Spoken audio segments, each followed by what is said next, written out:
Check, bestätigt. Bin ich lauter?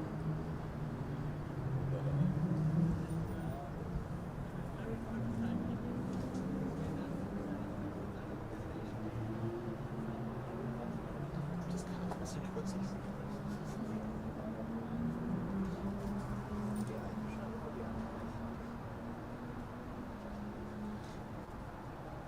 Meinst du mit? Ja. Ja, nee, ich habe auch hier mit geredet. Also, ist die 5 gerade zu sehen? Okay. Genau.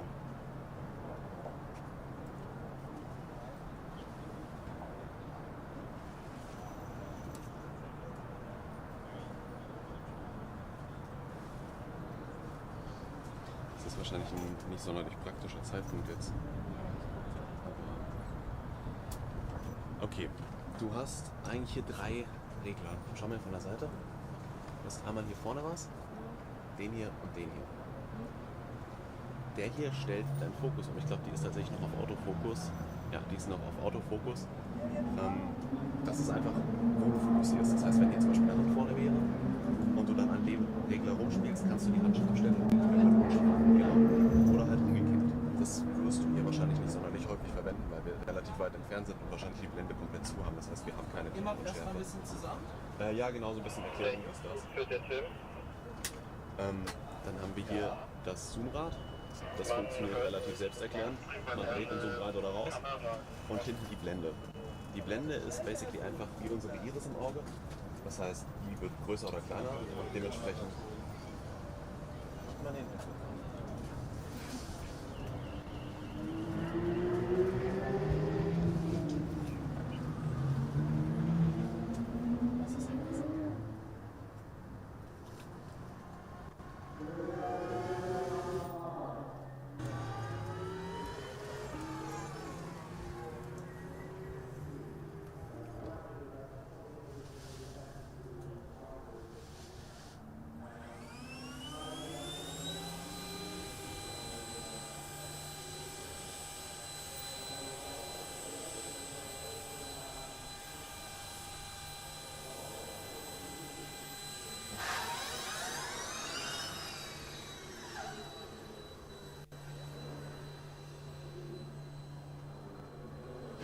driverless has been also pushed to the electric and combustion class, which means that the scoring works slightly differently this year.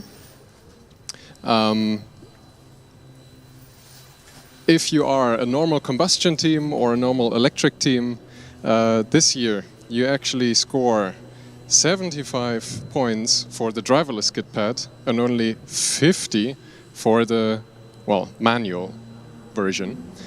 Here we are at the driverless skid pad, even though there is a very much driven vehicle going around for a timing test right now. It was a clean first lap. Look at the body roll in the golf buggy. I wonder if they've taken it to the tilt test yet. I think especially with two people in the car, that would be a very interesting result.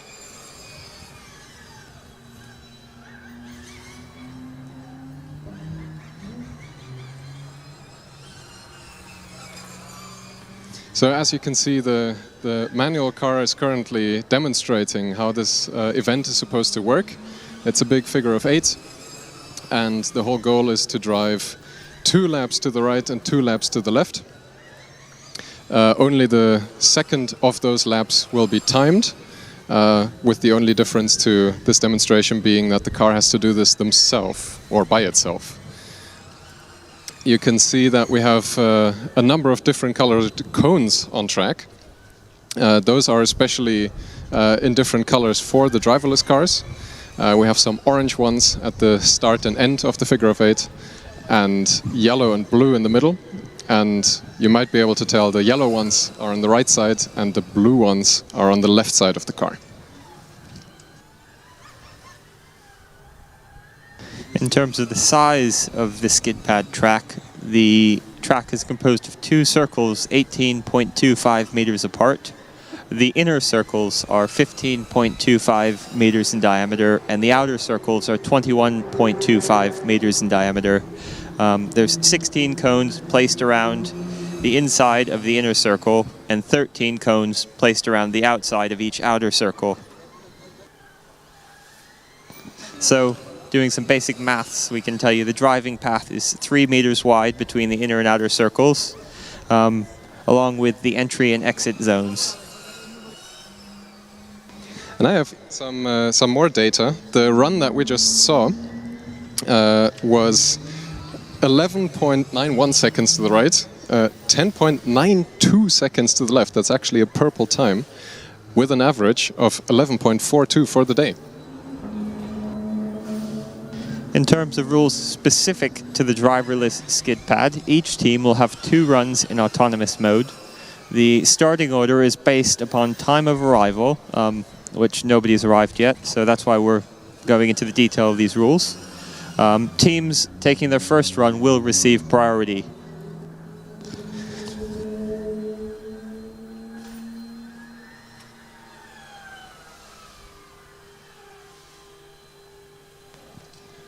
And there's actually 2 different types of scoring equation being used in this event. As we see the golf buggy make a second attempt at the skid pad. We'll watch this first and I'll go into the scoring details.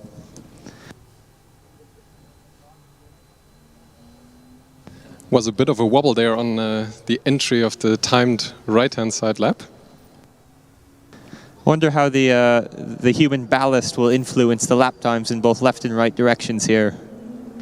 Also worth noting is that, in fact, it is a different driver than the previous run.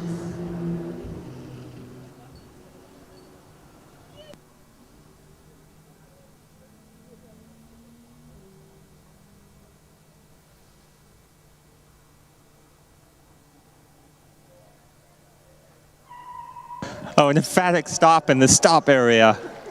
Well done from the second driver. Now that's a key point, actually. The autonomous cars must complete their mission within the box designated by the orange cones at the exit of the skid pad. So they must come to a full stop, and the autonomous mode light must turn a solid blue color for it to be a successful mission. Yeah, we can talk about that a little bit better when we have an actual car here to show. but there is going to be a number of different lights on the car that flash and blink and shine in various colors. Blue, red, orange, green, all sorts of stuff. So in terms of scoring for this event, I mentioned there are really two different equations being used. One for the main electric and combustion competition and one for the driverless cup competition. Although the cars competing in the electric and combustion competition, which I suppose is all of the cars, the driverless skid pad score is based purely on ranking of the finishing times. It's independent of the actual time itself. The equation is 75 times, in brackets, the number of teams who finished at least one manual or driverless run without DMF, plus 1, minus the ranking of the team's best driverless time, including penalties within the best driverless times, including penalties of all the other teams, close brackets, over the number of teams who finished at least one manual or driverless run without DNF or DQ. Clear as day. Thanks, Austin. Now, the scoring for the driverless cup does depend on the actual time that the cars achieve. So all cars that complete a run, minimum of one run without DMF or disqualification, are awarded 3.5 points. In addition to that, they will receive additional points by the equation 71.5 in times in big brackets, and then on the top of the equation, some more brackets, 1.5 times the time of the fastest driverless run of all teams, including penalties, over the team's best driverless run time, including penalties. Close the brackets, square that fraction, -1, over 1.25, close big brackets. So that is also a very clear as day formula. But fundamentally, do it as fast as you possibly can, and you'll maximize your points. And maybe it is worth noting, we're standing here at the driverless skid pad, and contrary to the years before, pretty much all the teams are encouraged to build a driverless car from now on. It is not an entirely separate class by itself anymore. So you will see cars competing here that will also be having a driver installed later and compete in the manual competitions. But at the same time, the teams can elect to enter the driverless cup that Austin already mentioned, which this will also count towards the score for that. But that is an elective that the teams can take and score for an entire different trophy.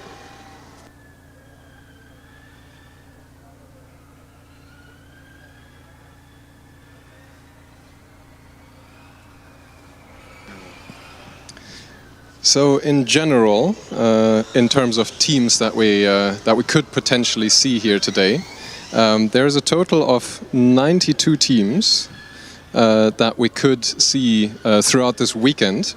Out of those, 8 have passed the necessary last test of the driverless systems to potentially be able to drive here on track today, right now, in this driverless skid pad event. 5 minutes remaining.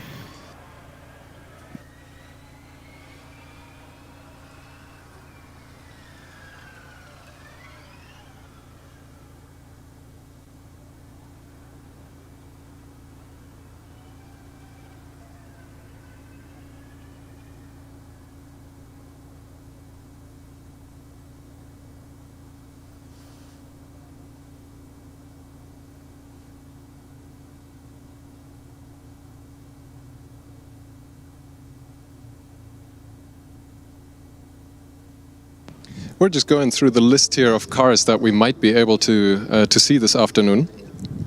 One of them is from the TU Darmstadt, from the University of Stuttgart, green team. They have also passed the last test. The TU Munich might show up here. They have the necessary credentials. UAS Ulm, Einstein Motorsport, could show up here. IST Lisboa, that might be an interesting one. They've been boasting about their driverless capabilities to us. The TU Hamburg, the ignition team, also has completed all the necessary scrutineering. Milano is next up on the list. UAS Augsburg, the Starkstrom team. And that about completes the list of teams that can make it here right now. That can of course change a little bit throughout the afternoon still. The scrutineering checks are always going on in the background. And I hope we'll get live updates the more teams could join us here.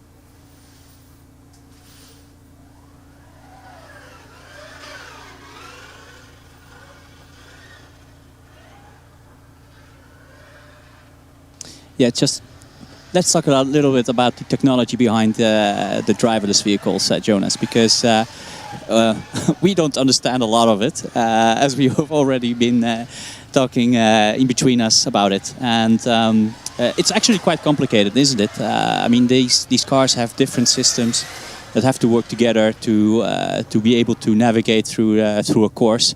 And even something simple like driving straight in an acceleration can prove quite difficult, doesn't it?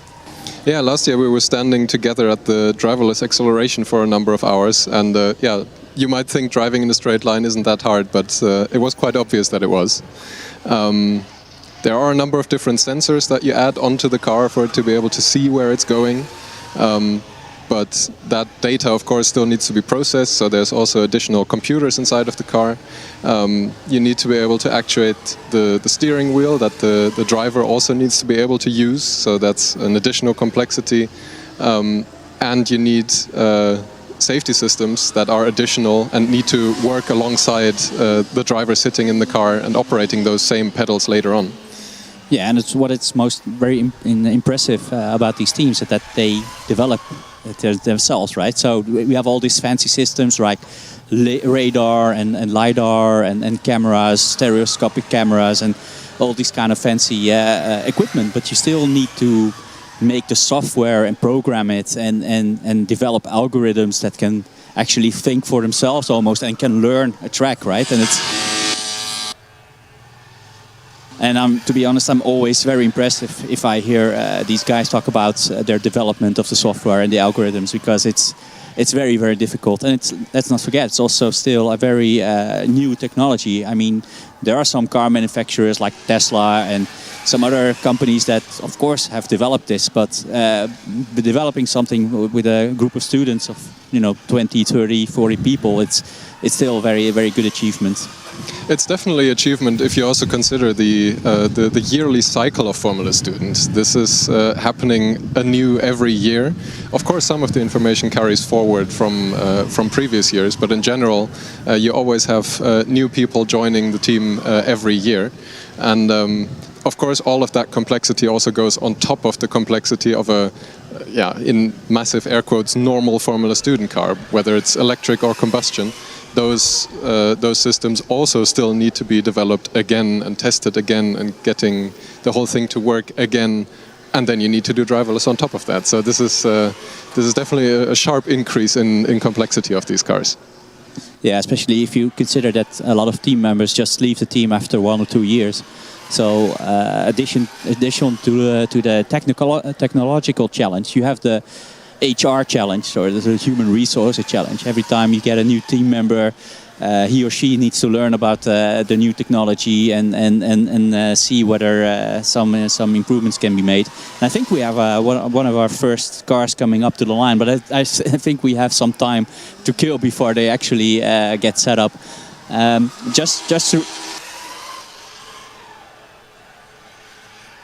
And just to remind everybody, these driverless cars do need some time to be set up right. So they need to be pushed in the right bracket on track, and the system has to arm itself more or less and be able to go. And the last couple of years we've seen it took a long time, right? It took minutes and minutes before the system got set up. But now it's a bit more strict, I think.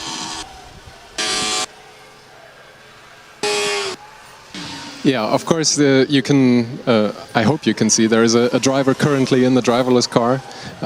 That's a joke that's been running for a few years now. When the cars maneuver here in the paddock, there has to be a driver sitting inside. Once the car is situated in the right spot here, that driver needs to get out. The car needs to be armed, it needs to find its bearings, it needs to set off. We've had cars here already this year on test track sitting for 10 minutes straight before they could really set off after they entered the track. So this can take an incredible amount of time, but the sense of urgency is definitely there for the teams to complete this as fast as possible, also in their interest, of course. Yeah, and we spoke with Christian, who's working the dynamic events, and he mentioned the teams will have 60 seconds basically to arm their car once they say they're ready, and an additional 30 seconds for the car to start its mission. So basically 90 seconds from the initiation of the procedure to the car taking the green flag for the event. Which, if we compare this to years past, is light speed compared to what it was in the first couple of years. So there's also already leaps and bounds in development of the smoothness of this technology here in this space. So we see the car slowly coming closer up to the orange entry gates that mark the start of the track for the driverless systems.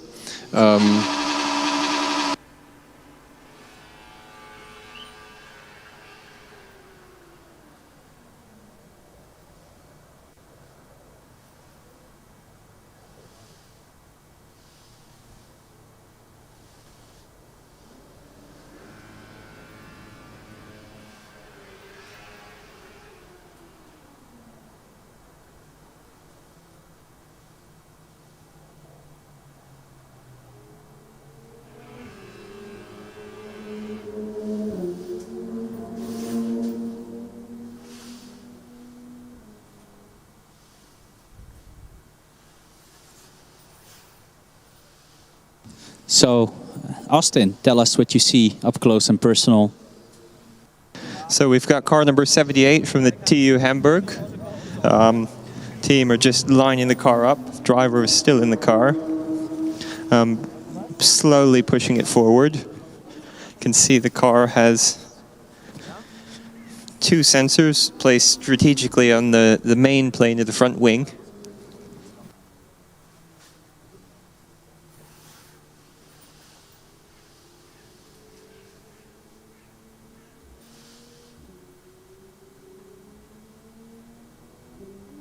It's also got some additional sensors on the main roll hoop.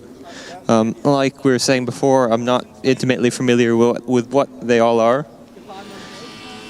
But let me see if I can ask the team while they're preparing or if they're too busy.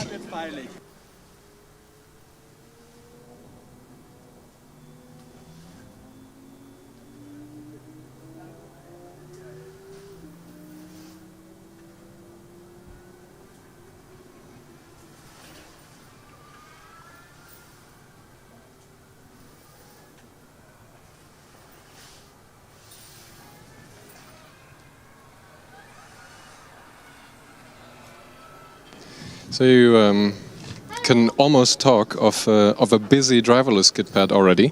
While the Hamburg team is still getting set up at the beginning, I think I can see green team lining up as well in the queue. So I'm down here with one of the members of the Hamburg team speaking about what sensors are on the car. You can give us a better idea than my guess is. Yeah, so we didn't drive with solely LiDAR sensors from IBEO. Yeah, we've used them for the past couple of years, and they were pretty fine with us. And this year we actually went with LiDAR only, and we thought it was a good idea, and it looks like it's working very well. So yeah, I think we are running good with that. Thank you, and good luck.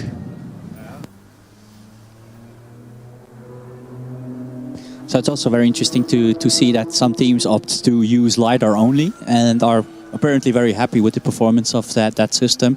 And other teams actually use several systems or actually in combination with cameras and LiDAR as well. So it's interesting how they make these decisions, isn't it? I mean, it's all about adding more components, also more complexity to get them working together. But at least Hamburg made it work with only LiDAR. So it should be interesting to see how well it works on the skid pad. Yeah, I remember a few years ago there was a very rainy start to the driverless season. And that rain supposedly was confusing some of the sensors that some of the teams had on board. So it's added complexity, but it can also add reliability if you can make it work in the software.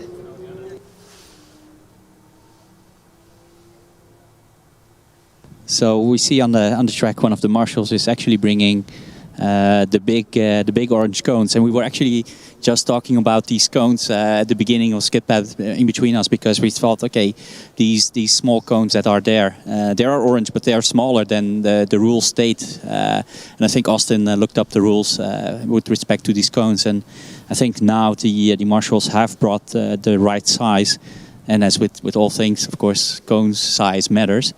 And I think we will have, they place the cones right between at least in such a position that the lighting beam is in between the two cones, right? That's the whole idea. Yeah, the central area where the two circles meet is heavily marked and under camera surveillance. Under no circumstances anything but a car to cross that line. There are heavy penalties even for the officials here, public shaming, etc.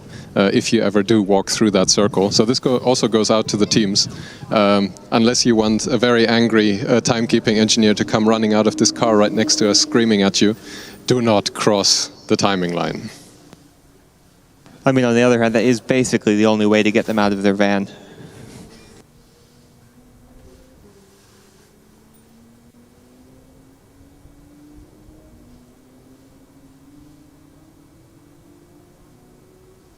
Yeah, speaking of cones, there's 4 types of cones.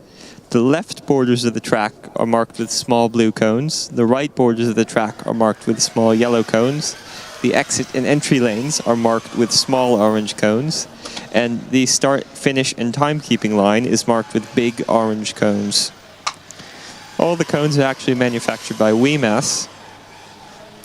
So they're specified in the regulations for Formula Student Germany. So all of the teams are free to go and purchase some of the same cones to do any test runs.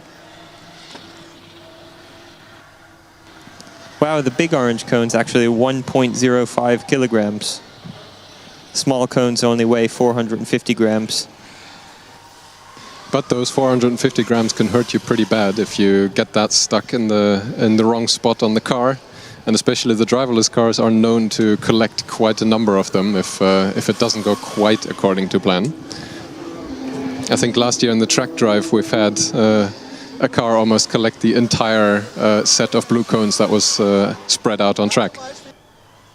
Yeah, in this event, any cone that is hit and moved outside of its box is a 0.2 of a second penalty. For every cone in skid pad for both drivered and driverless. In all the other disciplines, the penalty is 2 seconds.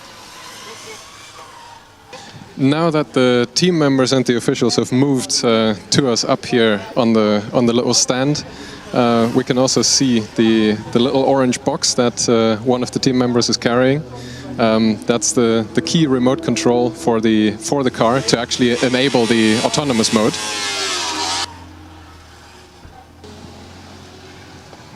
And the flashing yellow light indicates the car has begun its mission. Successfully turned in the correct direction. Remember now, this first lap doesn't count for the timing. It's the second lap in each direction that counts. The car is sped up significantly. Very cleanly made its way around the right-hand loop.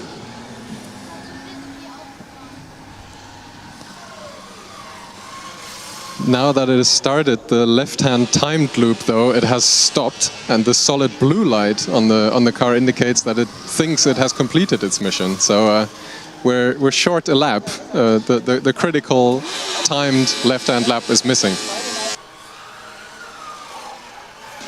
So, to be honest, that was quite an impressive run, especially for the first team out. But unfortunately, I think that will be a DNF for the first run for TU Hamburg.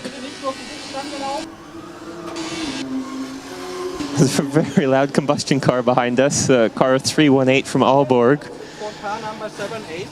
Yes, I think the Aalborg car is just behind us doing some practice accelerations, but I think he just probably smoked his clutch because he was just revving the car and he's trying to drive away with a smoking clutch. So I'm not sure whether that's actually helped a lot or not. But yeah, we actually the car is almost as smart as our drivers used to be, because our drivers also used to forget a lap or drive 3 laps to the right and only 1 to the left, right? So it's not that uncommon.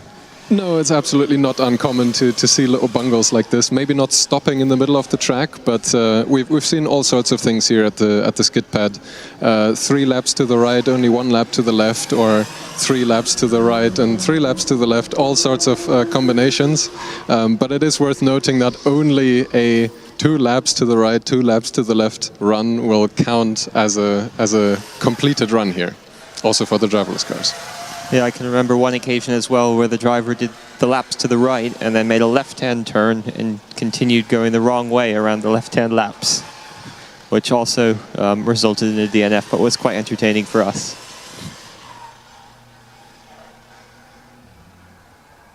So while the team from Hamburg is packing up their things, grabbing their car, installing the driver into the driverless car again, we can see car number 26 rolling up to the starting line, slowly but surely.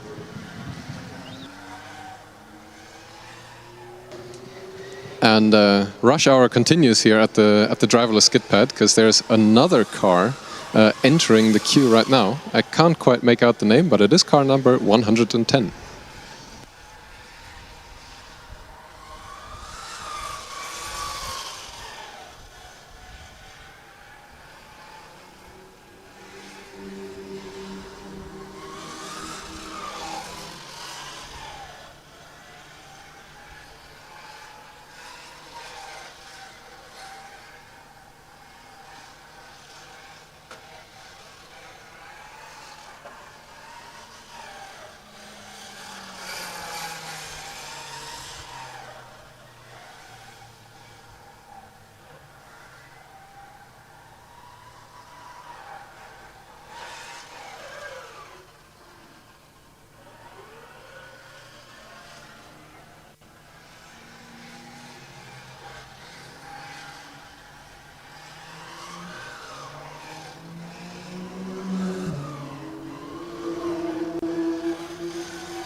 So while the team from Stuttgart is getting set up here, you might be able to see them fumbling with this little orange box that I mentioned a second ago.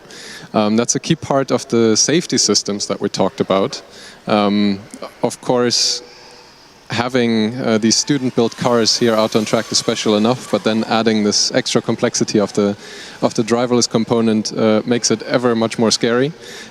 So for the sake of safety, there is no direct interaction with the car to turn it into the driverless mode. That happens through this little orange box. It's a ready-made safety controller to be able to enable the car into its driverless mode and make it start on its mission. From there on out, the car has to run its course by itself. So decide to start, decide to make the right-hand turn first, switch over to the left-hand turn, and actually also stop in the orange-marked section at the end.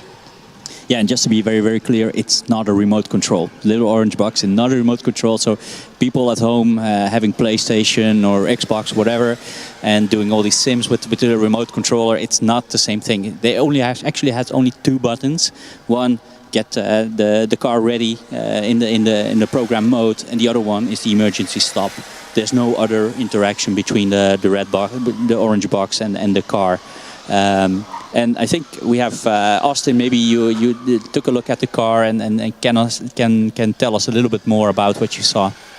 Yeah, of course. First of all, the little orange box is called the remote emergency switch. Like you said, it's just got 2 buttons. We never know what to call the person that has the remote emergency switch, but maybe we can think of a name, or you can comment on the stream and let us know what we should call the person with the remote emergency switch, and we can start using that in the future. Yeah, the team was setting some program modes on the steering wheel. They were looking quite happy until about 15 seconds ago. Looks to be a little bit of confusion, but I don't think anything very dramatic. So I think we actually have a name for the person carrying the little orange box. That's the Autonomous System Responsible, ASR. As with pretty much everything in Formula Student, there is an abbreviation for that. But maybe for the sake of transparency, we can call them the guy with the orange box and the little orange box.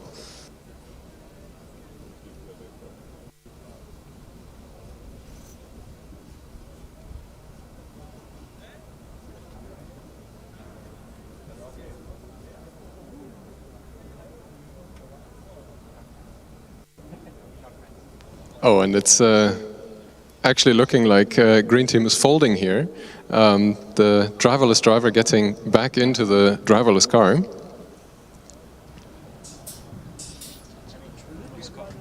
It looks like they will be clearing the start line.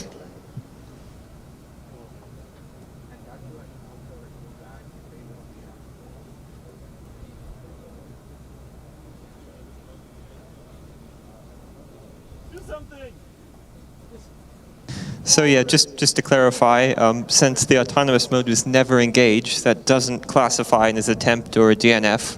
However, they now have lost priorities, so they won't be pushed in front of any other cars, as if it's their first run if it comes later on and we're short on time and there's a big queue. So not disastrous for Green Team, but not an ideal way to start. We are now 53 minutes into the driverless skid pad event.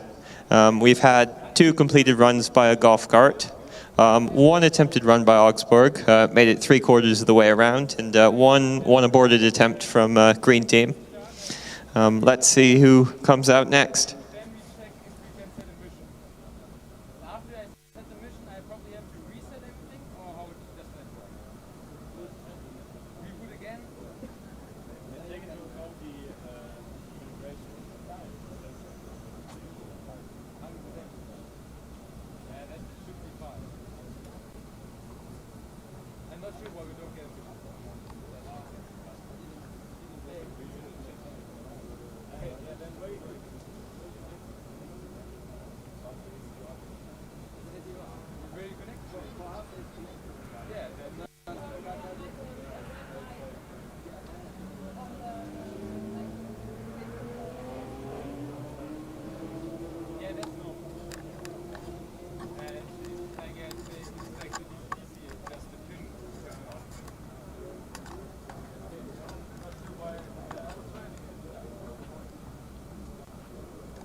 So they're coming thick and fast right now, while Stuttgart is still waiting in the second run queue.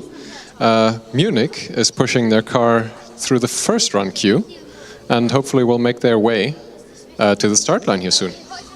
There appears to be a race on now. Stuttgart have taken that as an impetus to start pushing their car towards the start line or the exit, one of the two, I'm not sure. Might also be the decision to leave the dynamic area. This is tense. Are they going to turn left or right?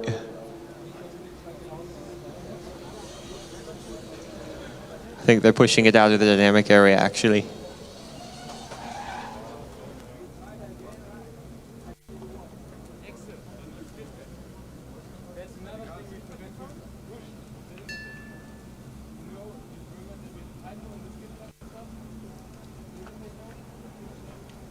Gleich aus dem Bild.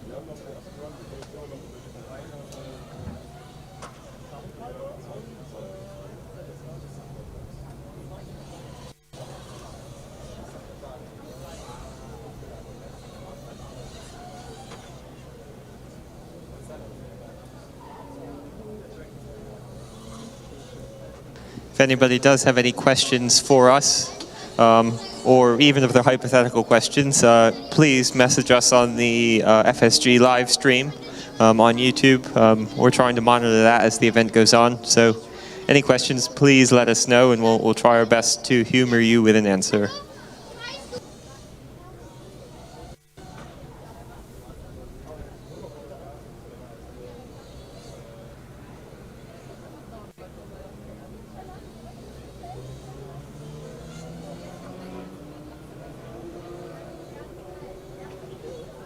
And I guess with that, just a disclaimer that anything we say is unofficial and purely our own opinions in most cases. For all decisions, we've got to defer to the actual officials. So please don't take anything we say as being 100% accurate and definitely the law. We're doing our best to convey the information as we understand it to you. But we all do make mistakes every now and then, so please don't get too angry if that happens. Yeah, most of the time we have an official nearby that we can ask for input if certain runs were nullified or anything like that happens, and we'll relay that happily. But that can't be gospel. And I think this is also a good opportunity to remind a lot of teams to still fill out the commentary form. I think we have about 10 teams that already did that, so thanks for that. But I think this is a moment to tell everybody, do fill out the form, because otherwise we will have to make things up about your team and your drivers, and we will give them very bad nicknames and things like that. So I don't think you want us to do that. And of course, the last thing you want us to do is the commentary curse on you for not filling out the form. So please do that as soon as possible, and provide us with information, because we are really happy to give shout outs to sponsors or important family members, or tell funny stories. I mean, and you do have them, because we did a tour of the pit not so long ago, and we went into Scooty area, and I think we talked to the guys from Hamburg Weiden, and they told us an incredible story about their monocoque and how it failed and how they made a new one in record time. So these kind of stories are really, really inspiring for a lot of people. So please tell them and use the form for that. Yeah, having 10 entries is great, but that also means that 80 teams have not filled anything in yet. So we see a lot of people standing at the side of the track here as well. If any of you has some time left and your team hasn't filled it in yet, please do so. This is the perfect moment for it.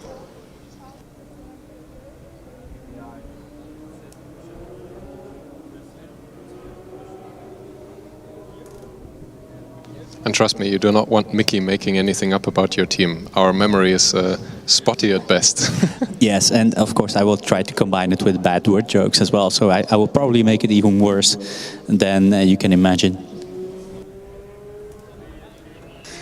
In the meanwhile, we have Munich getting ready at the start line. Car number 31. The driverless driver is out of the driverless car already.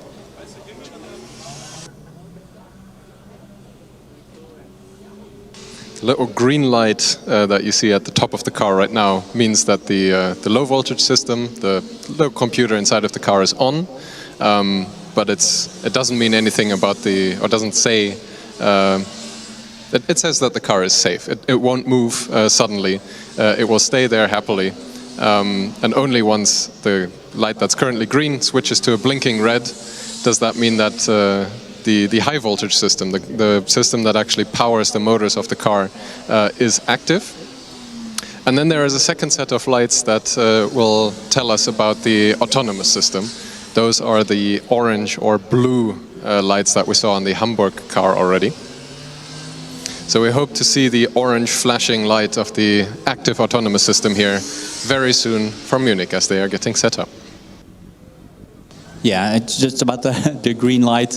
We did a safety briefing yesterday, and I think all the marshals, all the officials have a thorough safety briefing about these kind of situations and all the lights and everything. And every time, every sentence was finished during the briefing. If you see the green lights, it's okay, it's safe. You can touch the car. It's not going anywhere. Anything else you have to think, especially if it's a red light blinking or something like that, then stay out of the way of the car, not be in the neighborhood of the car. But if it's green, then it's okay.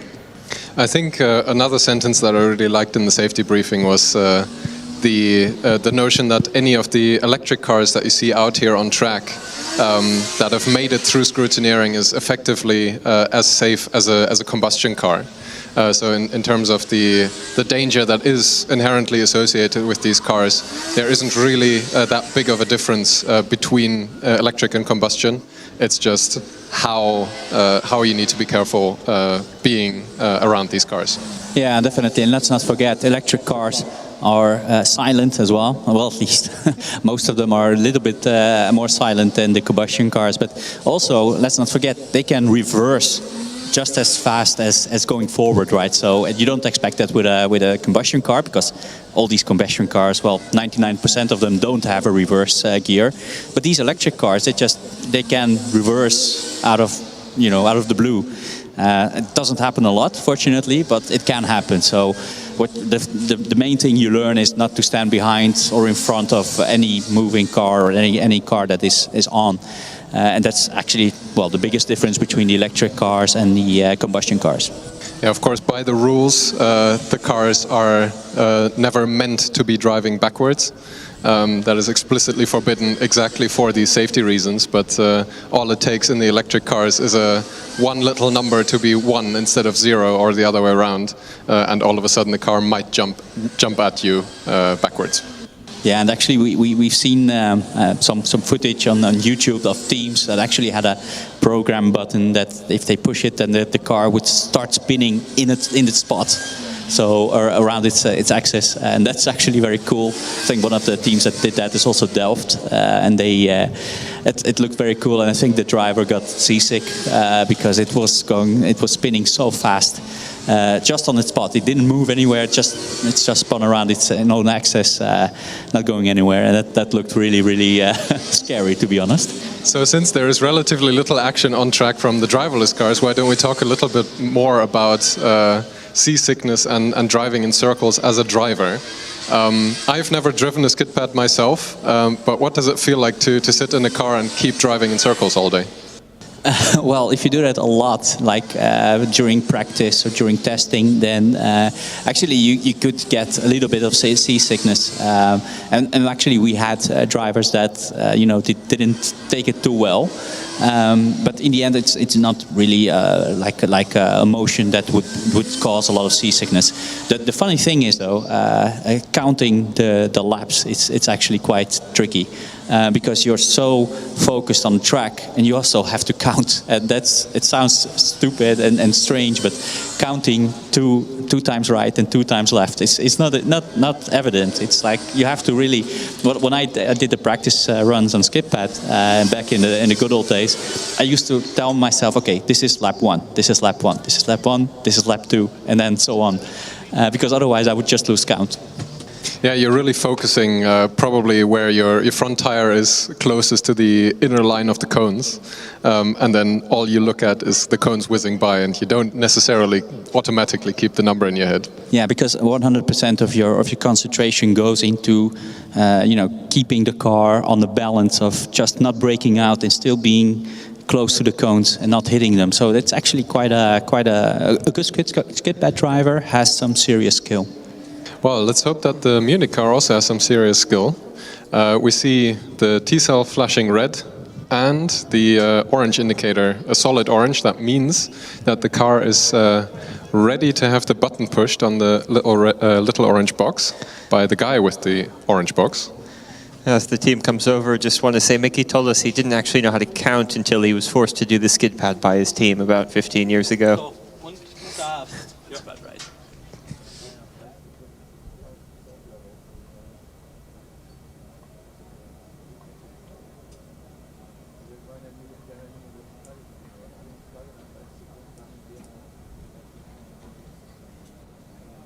Anxious tension building here on the little safety stand that we're on.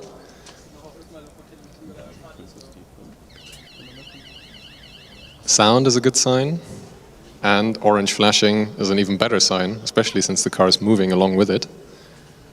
Very tentative start, going in the right direction. And as the car is finding its bearings, it's speeding up significantly. Looks like a very solid run so far. I think Hamburg looked a little bit faster, changing the direction now to the left-hand side.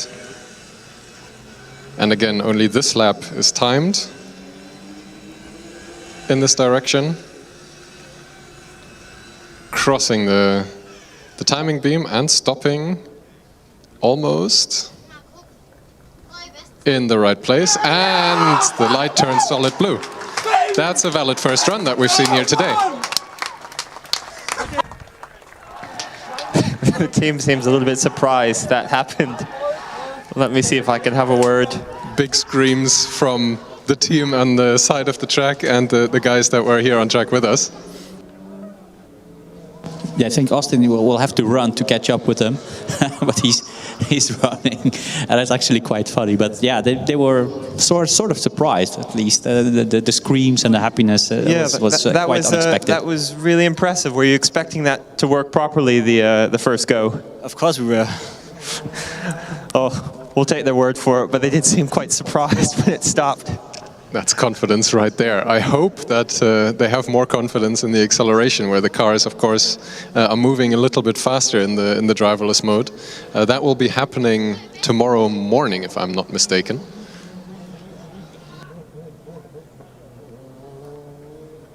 So, Mickey, on the live stream, we've had a question come through saying, what do we think the fastest time of the day will be? As our resident experienced autocross driver, what do you think?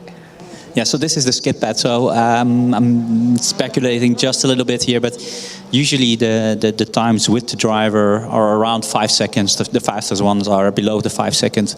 I don't expect those times to be beaten, although the cars are lighter, so they lack a driver of 65 kilograms. So in theory, they should be faster than the car with the driver, but I would say around 5 seconds. That would be already a very good achievement. So everything between 5 and 5.5 seconds on average is a very good result.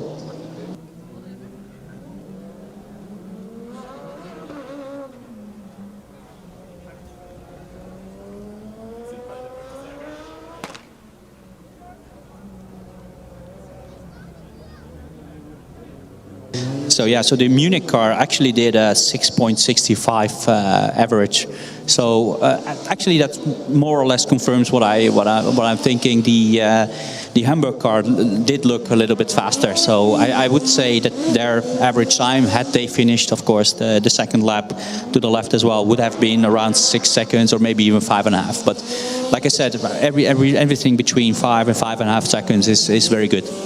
And the key thing is, of course, that your car might look fast, you might think it's fast, but what counts in the end is the time being on the timing screen, and especially here in the driverless category, where the being much faster doesn't net you that much in terms of points, because the order that you finish in matters more. It's an interesting scoring system. Yeah, and also I'm not sure for the regular viewers they know this already, but if you look at the skid pad area, it has a banking. So both circles have a sort of a banking towards each other. So actually, when you're driving the skid pad, and I've interviewed a couple of skid pad drivers that did the skid pad here, and said actually it's quite tricky, because one moment you're going uphill, and the other moment, like 2 seconds later, you're going downhill. So you have to adjust your throttle. So your throttle response is very, very important with these for the skid pad. The more steadier you can get it, the more responsive to the throttle, the better. So I can also imagine that these driverless car will have the same issue, right? Only we have a brain that operates a lot faster than these cars, right? So it can be a bit tricky as well.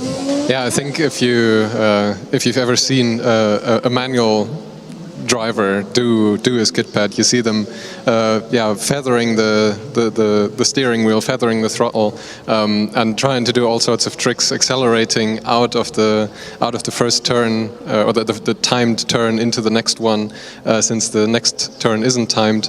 There's all sorts of little things that I would imagine the driverless cars aren't able to do just yet.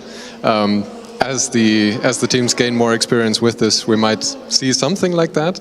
But indeed, it's very hard to describe how this track is banked. In the center, there is this sort of gullet, and then the left and right circle sort of bank outwards from that, kind of a V shape in a way. Yeah, it's sort of like a butterfly, a massive butterfly just crashed into the tarmac and left an imprint. I have a very hard time imagining how that looked like, Dustin, but I'm seeing the skid pad, so I know probably what you are trying to say. And yeah, so the whole trick is that this should be a steady state, the acceleration, right? Lateral acceleration, but it's not actually. Yeah, the idea is, of course, if you drive an idealized circle, there is only a force that the car needs to provide that points towards the center of that circle. That's the idea of the skid pad, to measure how good the car is in driving corners and only corners. But it's never that simple. Reality is never that easy. So Austin, what do you see? You're again up close and personal to the car. Yeah, it's a car 110 from US Augsburg. The team has just picked up the car and just moved it to the side slightly, I think trying to get the perfect alignment on the entry to the skid pad. Got a few team members reaching into the car. Looks like they're plugging, oh no, just adjusting some Velcro. Putting the steering wheel on. It looks like mostly mechanical adjustments or mechanical finalizations, shall we say, rather than any programming or anything like that. I can see the car is now in skid pad mode based on the display on the dashboard. Well, that's how it should be, I guess, because if it would be in acceleration mode, then we would see a very strange skid pad. So it's a good thing to know that they have these the right mode selected. And that kind of stuff is, of course, also part of the reason why we have the guy with the little orange box.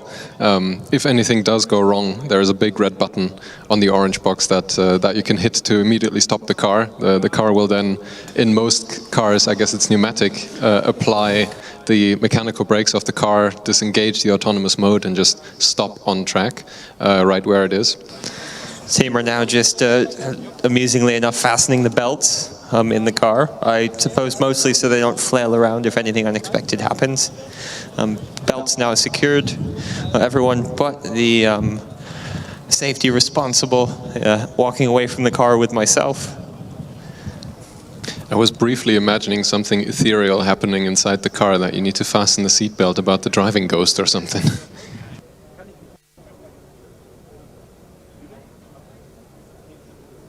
We're just hearing here from the Augsburg team that they would be happy with pretty much anything happening here.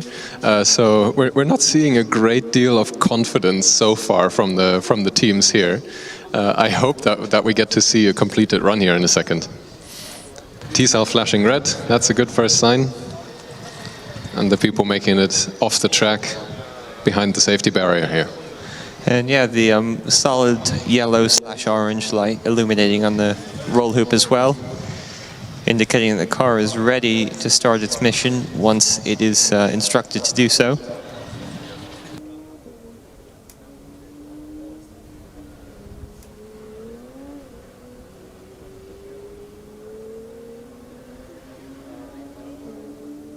Getting the go-ahead, and a very, very sporty start. Unfortunately, already taking 2 cones and some more on the outside, and the car is stopped. That was not quite what we were expecting to see here. That was quite enthusiastic driving from the vehicle. I know Mickey always says go out hard on your first run so you can find where the limits are. Maybe that's what the car was doing, and they can scale it back a little bit for the second run. Yeah, I think in total this was 5 cones, so this would have been a second added to their time, every cone counting 0.2 of a second towards the final time. And of course that's not just valid for the blue and yellow cones, but also the orange ones at the end. So even once you've crossed the timing line, you can still collect penalties for cones that you eventually knock over, or if you, for example, miss that sort of stop line that's formed out of cones at the very end. The car needs to be able to recognize all of those and act appropriately.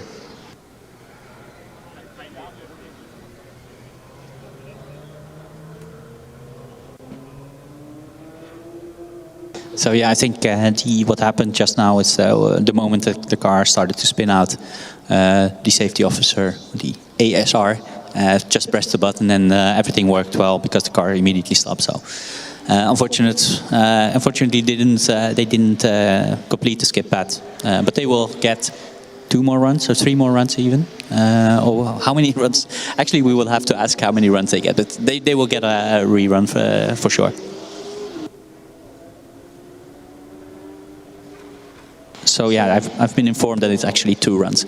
So every team gets two runs on the skip pad, and we have ample time because I think the officials also told us that they will extend it until 7 o'clock because there are some teams that are doing their statics right now as we speak. So everybody should get a fair chance to compete in the skip pad. So without having to, hurry and then run with the car on the event site.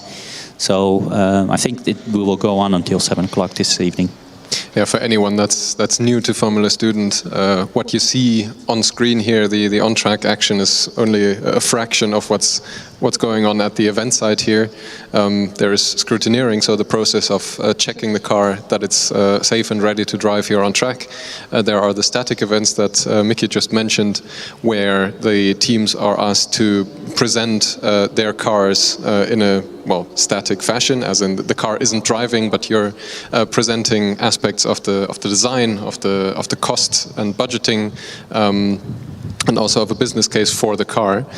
So these are all going on in parallel according to a schedule that doesn't necessarily line up 100% with the dynamic events, so the events where the car is driving here out on track. And that's why there is some more time allowed, because of course, if you're stuck in a static event, you can't be out here on track driving at the same time. Yes, and then as we all know here, all the static events are in the marquee above the pits, and there's like a whole construction with the elevators and the lifts that will bring up the car. So that's actually takes quite some time to get back and forth with the car. So that's the whole reason that there's some extra time added to the driverless skid pad today.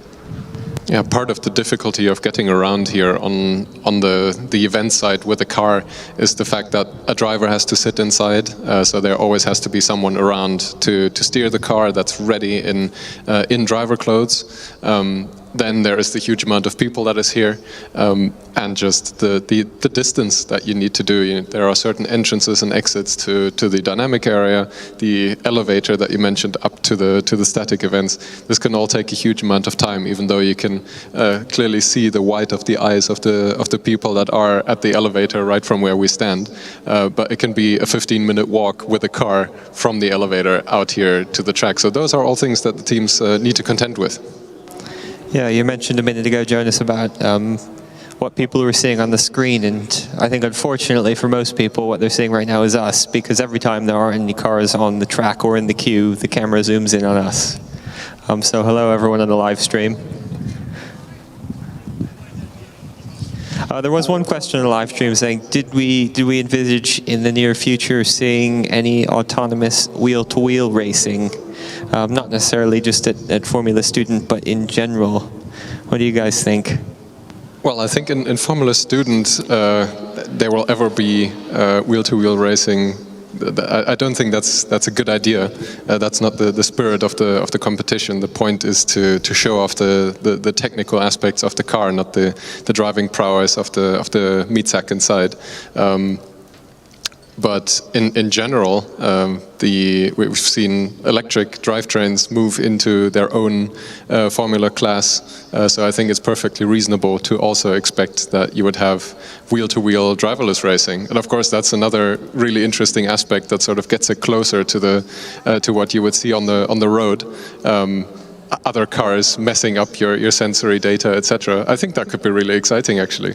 Yeah, it could be quite interesting seeing the different strategies in risk, I suppose. Going from anything from every single car stops entering the first corner to every single car aims for the same point on the first corner, aka the apex. And we end up with no cars at the second corner.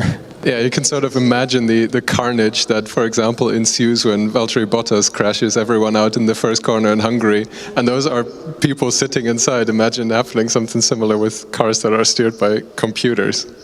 It would be quite interesting, wouldn't it? I mean, it would be very interesting to see on-track action. But actually, the first thing I would replace is maybe the strategist on the pit wall by some algorithms of computers, because I think they would make less mistakes. I'm not naming any names, but you know, there are some teams that could use a little bit of AI. I mean, Amazon does that for free for them, don't they? And they still ignore it.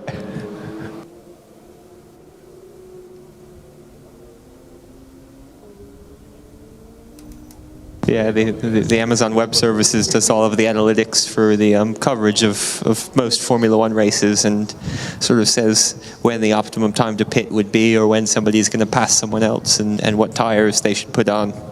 It's quite good. It's got its flaws, but I mean, like Mickey alluded to, some of the people on the pit wall aren't much better at the moment. Well, at the same time, I think what the setup that we have going on here, especially during the endurance, is sort of the closest thing that I will ever get to experiencing a race situation live. And we're handling quite a lot of data there as well. We have the live stream going on, we have the timing, we have information from the officials, and then also watching the TV feed to wait for the AWS window to show up. I could imagine that that's a little bit stressful if the safety car just comes out and you wait for your strategy info from the TV screen.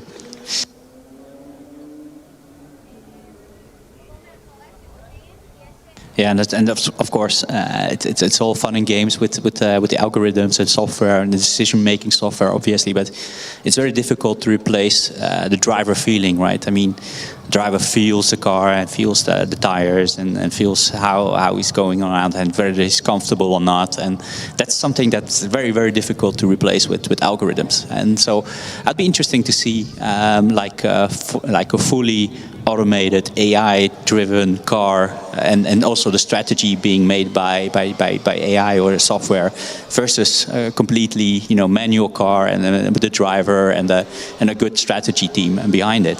That will be very interesting to see, and what kind of also changeable conditions, which team would react better to changeable conditions, for example. That will be very interesting to see, actually.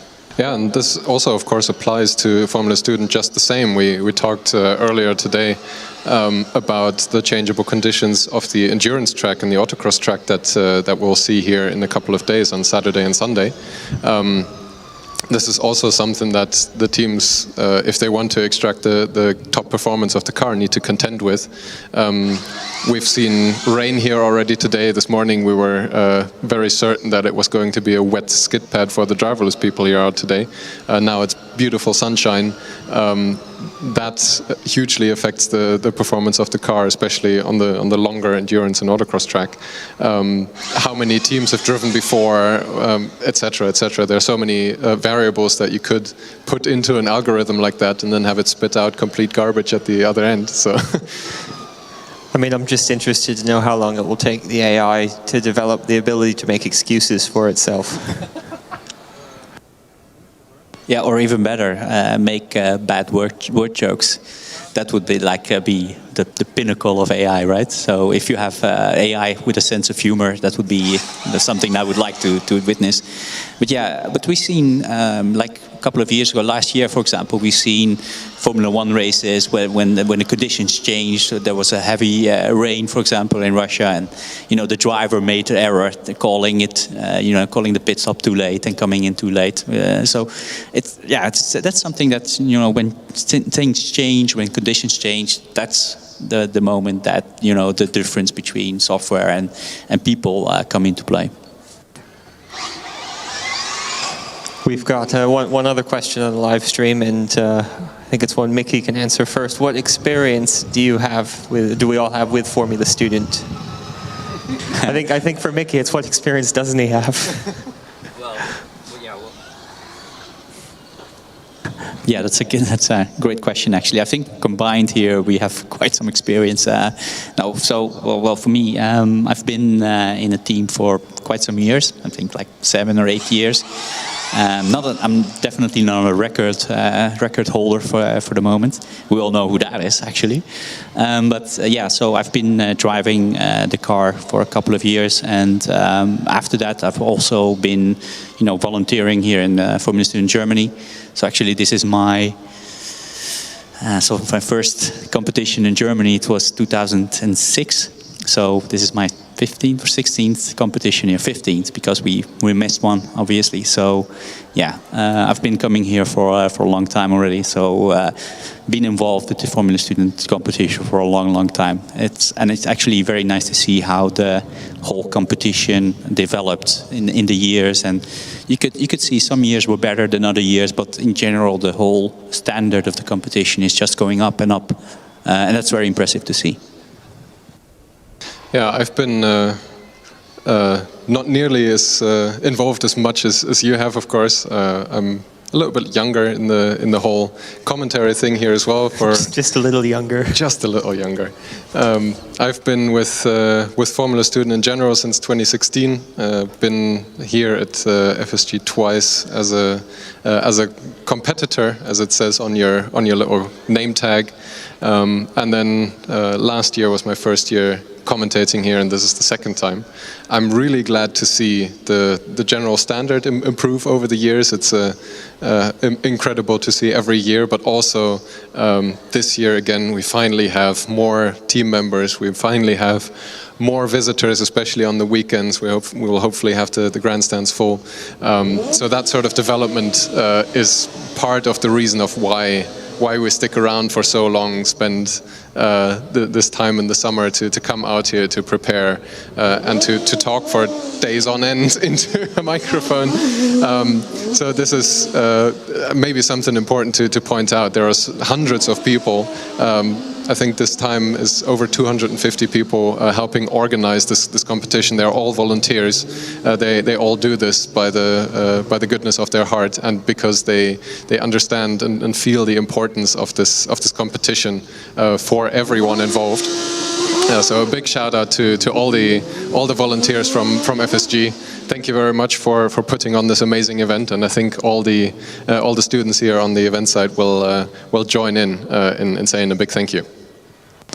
Yeah, exactly, and I think one really important thing about FSG that differentiates it from some of the other events is most of the volunteers have previously been competitors, so they know how it feels to be on a team and what issues you're facing and what you want to work and what you don't want to work, and it is a very tough competition, but I think it's the best one in the world. In terms of my experience, somewhere between the two, I competed in Formula SAE in the US for 4 years, moved over to the UK, competed in the European competitions for 1 year. I've now been volunteering for 7 years, so yeah, quite a lot of experience. Not quite as experienced in terms of number of competitions or years of age as Mickey, but yeah, been around for a while and seen the competition develop quite a lot. I remember I was competing during the time when people didn't know if wings were good or not, and now it's a given. And we've been talking today about last year. We saw Esslingen perform really well with their fan, which sucked the car to the ground to generate some extra downforce. We were wondering if anybody else was going to try to emulate that this year. And it's just really interesting to see what trends develop throughout the years and what changes and what stays the same. Yeah, I think Mickey especially was a huge fan of that Esslingen car last year. It sounded more like a vacuum cleaner, but it was definitely impressive to be around, because it drowned out the sound of the already very loud combustion engine, and being close to that was incredible. I'm curious to see if any of the other teams have brought similarly loud systems. We've heard some very impressive power consumption numbers from some of the teams, up to 9 kilowatts. That would certainly make quite the noise. But in terms of future development, who knows what other solutions the teams will come up with. And we've actually just been joined up here by our fourth commentator, Steph, who's made the trip down this morning. He's had his safety briefing, but perhaps Steph, you could tell us about your experience in Formula Student as well. Well, there's been a long time ago that I was a team member. In 2007, 2008 and 2009 for the Delft team. And after that I was in the alumni verein, in the organization of alumni. And I think since about as long as you as Austin, commentating here. 2015, 16-ish? Yeah, 15, yeah. Yeah, so it's actually good to see that they really upped the safety protocols this year. That is one thing. We're always looking at the differences, right? What is new this year, what is different. So that's one good thing. Of course, there are people here that weren't last year. So that's a good part as well. And I can't remember, maybe you know this, Austin. Was the pits always open at the back? I think it was, wasn't it? I think so, yeah. Yeah, so the part that you refer to, Steph, is the part of the pits that's open to the Hockenheim track, the start and finish straight. I think that was always the case. Maybe at some point the access is slightly restricted there for the acceleration track that we will be seeing tomorrow. I do, however, think it's probably being used a little bit more. I presume through the COVID period, we're hopefully getting to the end of a lot of the competitions were more focused on outdoor arrangements. So many of the teams now have tents, which are sort of expanding their garage areas into the Hockenheim pit lane.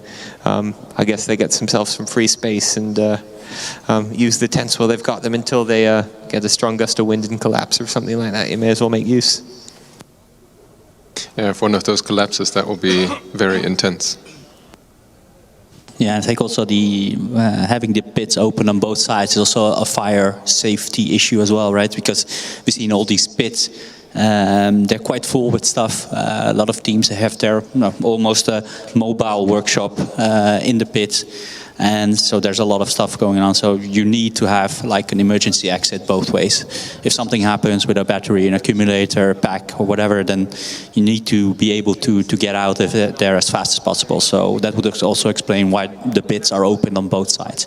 Yeah, we've seen, of course, a lot of safety systems. We've talked about the safety of these cars, but stuff does happen. We've seen it happen at one of the competitions here this year already, a huge battery fire happening at the competition site of an accumulator that was considered already through scrutineering. And yeah, at the FS East competition, that was a very hairy situation that hopefully didn't result, or luckily didn't result in any injuries or permanent injuries. But yeah, it is a constant concern. These are student-built devices. We're all humans. And everybody just needs to be aware of what can happen and what to do if something does happen. Yeah, especially with these electric cars. Obviously, they have these big accumulator packs, and they have a lot of energy, but it's also very volatile metals inside, right? So if they overheat, then there's an exothermic reaction. So if the whole pack gets hot, it gets hotter and hotter. So you get a flame, and the flames aren't even that bad, but the smoke is just very dangerous. If you inhale that smoke, it's very toxic.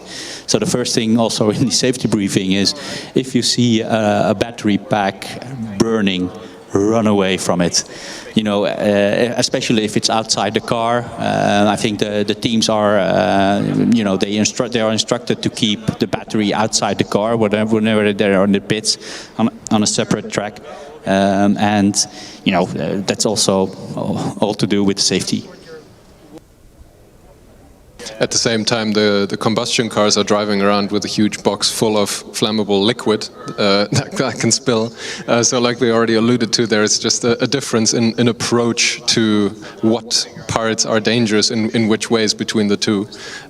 It's, I think, just a question of the viewpoint of what is a safe car and what is an unsafe car. It's just a difference in seeing it, knowing the dangers. Yeah, and all the marshals here have the safety briefing and also the fire drills.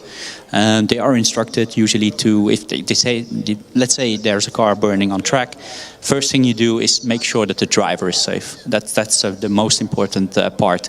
If the driver is out, and he's safe, then you can proceed to either extinguish the fire, or if it's a battery fire with toxic smoke, get away from it and let the fire team, we have professional fire teams here, handle it, because they have specialized equipment. They have all the, you know, the gas masks and the protective clothing and everything. So actually that's probably the wisest way to deal with fires like that.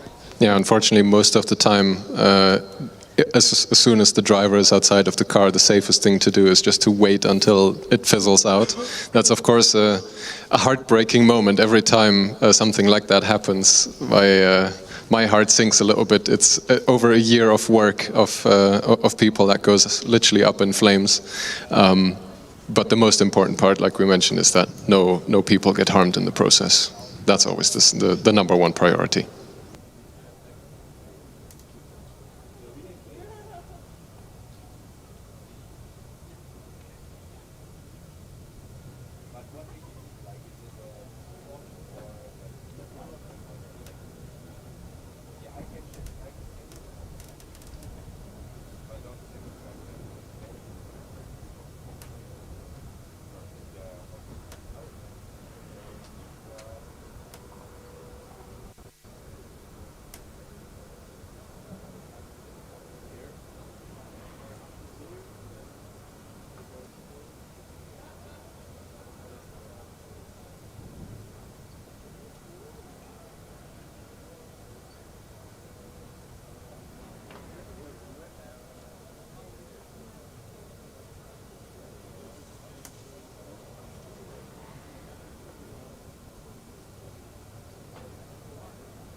Now got another car approaching the start area for the skid pad.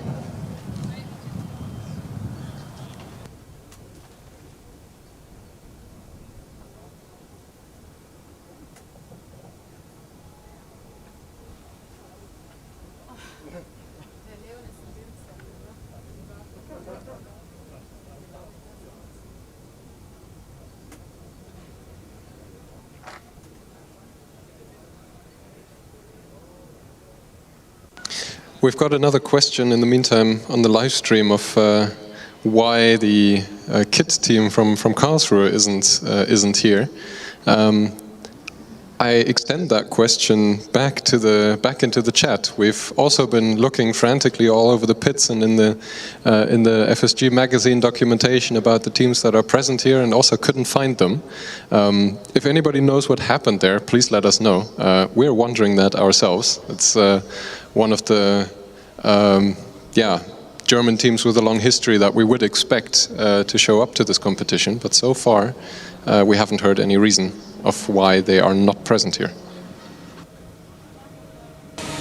Well, we tried to figure out the answer to that. I could say it's car number 90 from Politecnico di Milano, approaching the start line for the driverless skid pad.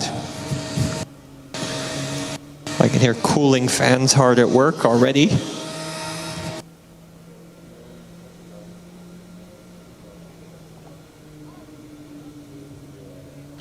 Just like with some of the teams before them, we see a little bit of a dance in lining up the car just right. So this is probably to give the driverless components their best chance to recognize of where to go. I would imagine that the teams do enough testing to figure out what works best for their algorithms in terms of lining it up with a certain cone or whatever else the code expects to start the run.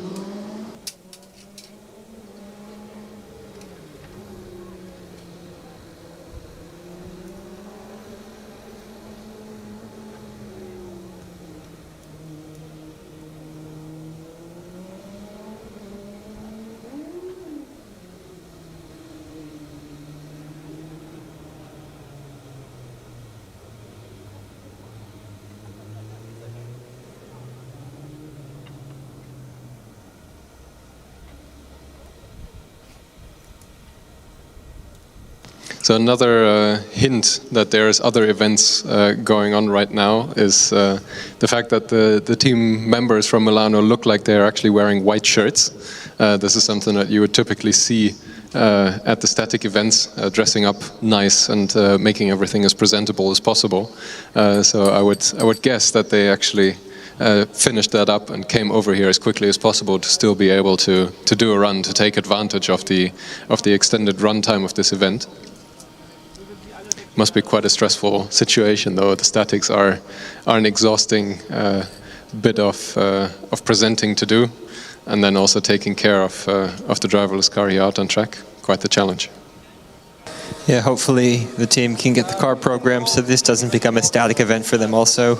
A few things going on. Look like they're pressurizing the brake release system. They've just turned the tractive system on. They've set the autonomous system ready to be activated. There's another engineer with a laptop making some last-minute mouse clicks, perhaps selecting the correct mode. I can see the dashboard and the steering wheel says DV skid pad, so once again, I think that's a good sign. You can see the autonomous light on the side of the roll hoop has come on, and we're all making our way back to the safe area behind the barriers.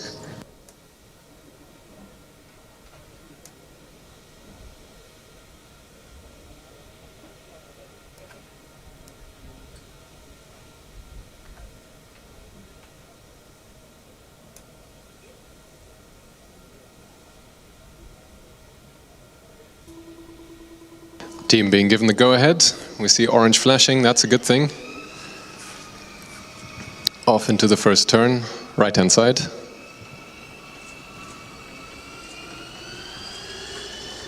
And and into the first right-hand timed lap.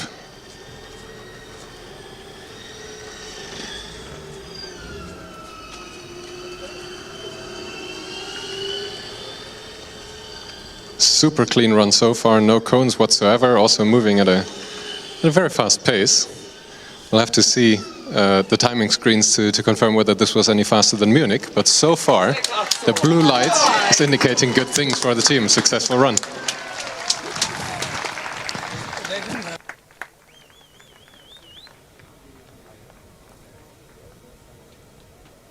And looking at the times, they were in fact faster than Munich. From Munich we saw an average of 6.65 seconds, and this run that Milano just did was 6.28, so that's actually the purple time of the day. They were quite happy with that, it seems. They didn't seem quite as surprised as the team from Munich did. But I think this is their first driverless car ever, so it's a good achievement for them. And then, like we already mentioned, having to do it as a driver or a manual car competing here in the rest of the events, and also doing these driverless categories, that's a great achievement, guys.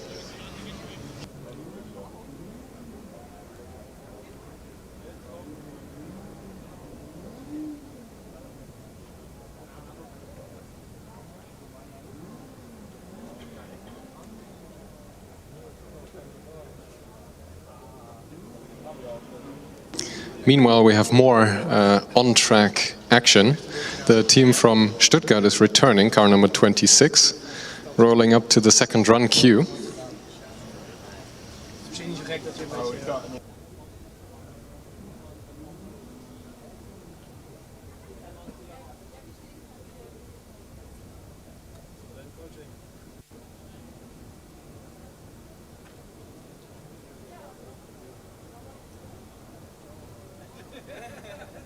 So, in the live chat we're seeing a possible explanation of at least why we don't see... Hold on, don't go through the timing beam. Stop going backwards.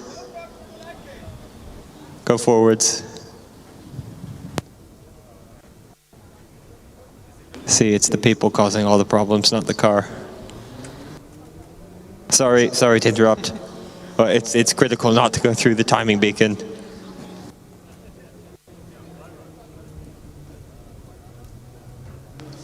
Yeah, some confusion of where to go on track, but we'll get that sorted out. Indeed, the people will get very mad if you cross that light barrier.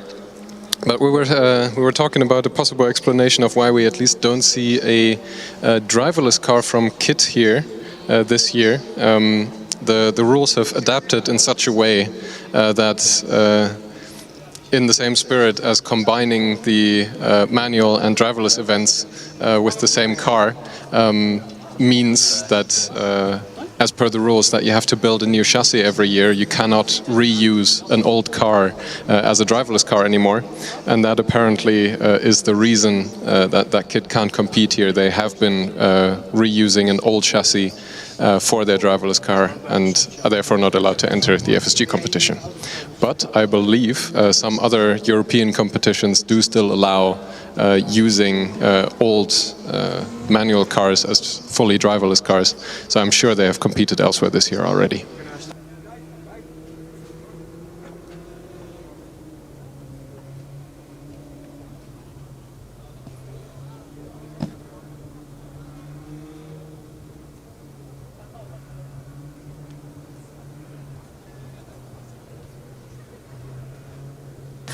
So yeah, just confirming once again that each team has 2 runs in total.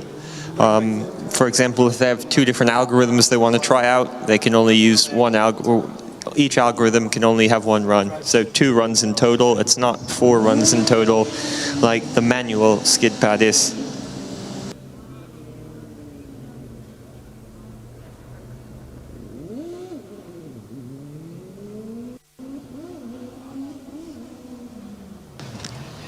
Looks like we've got green team coming back up to the starting line.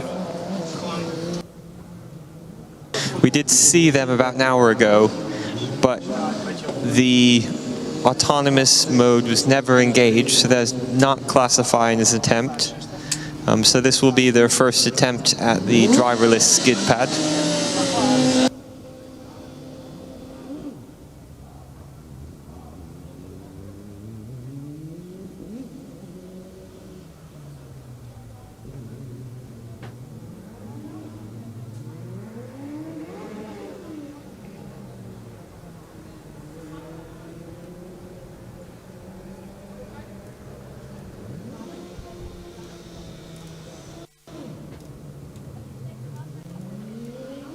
Seem to be quite well prepared this time. The RES operative responsible, just programming the dashboard as we've seen with some of the other teams.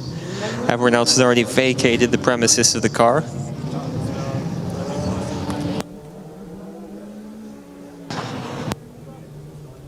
The tractive system is now active.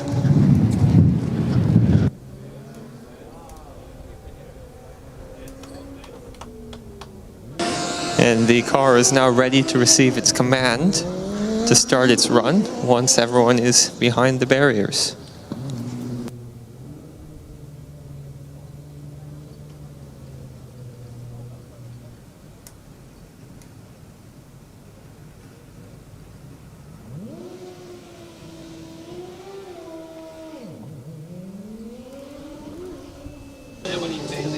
Flashing orange now indicating that the team has been given the go-ahead.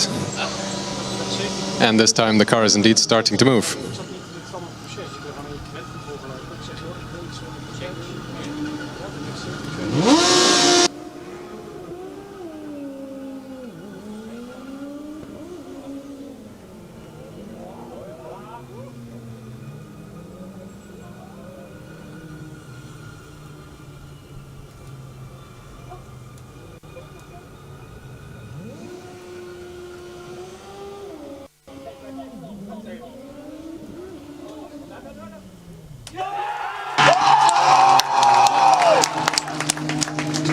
And with a 6.95 average between the left and right hand side, that is a good time.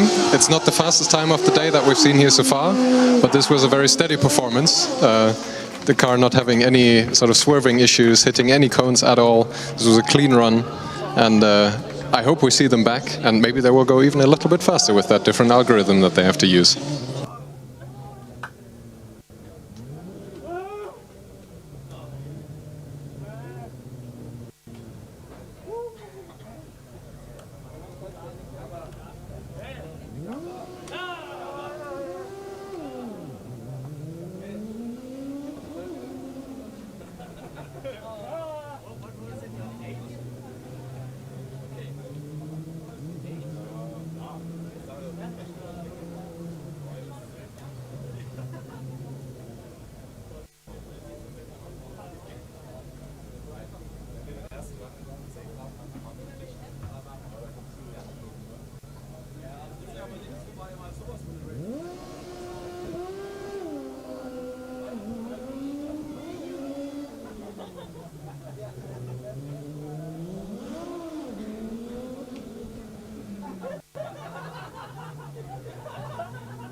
Is it a problem?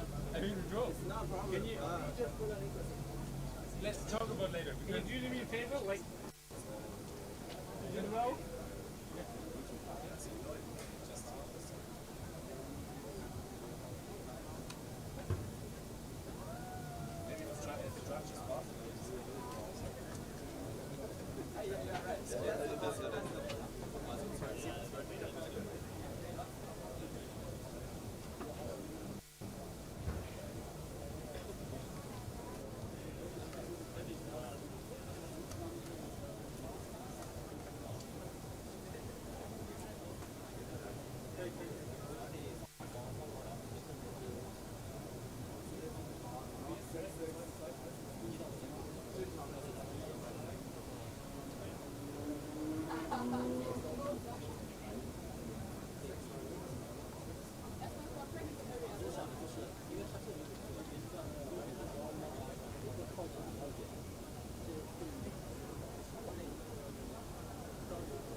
So while we see the AMZ car lining up on the in the queue, we have some corrections to make.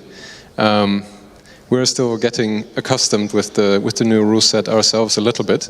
Austin was alluding to the number of runs that each team gets a little while ago, and we checked in the rules again. Just like the driverless discipline that we're seeing here, where each team gets 2 runs, full stop. The manual version that we will see tomorrow will also only see 2 runs by each team. And that with the same driver. That used to be different in the years before, where you would see 4 runs from each team, and each driver would be allowed to do 2 of them. So that's part of the changes to the rule set that we alluded to earlier, where these extra driverless disciplines form an opportunity for all of the teams, be they combustion or electric, to show off their autonomous mode and score extra points that are otherwise not available for the combustion and electric cups. Another thing that we saw come up in the live stream is a question about the time. And which time is used, which is the best time. So we do see separate times for the left-hand side and right-hand side circles reported in the timing, on the timing website, which is, by the way, available under tk.formulastudent.de.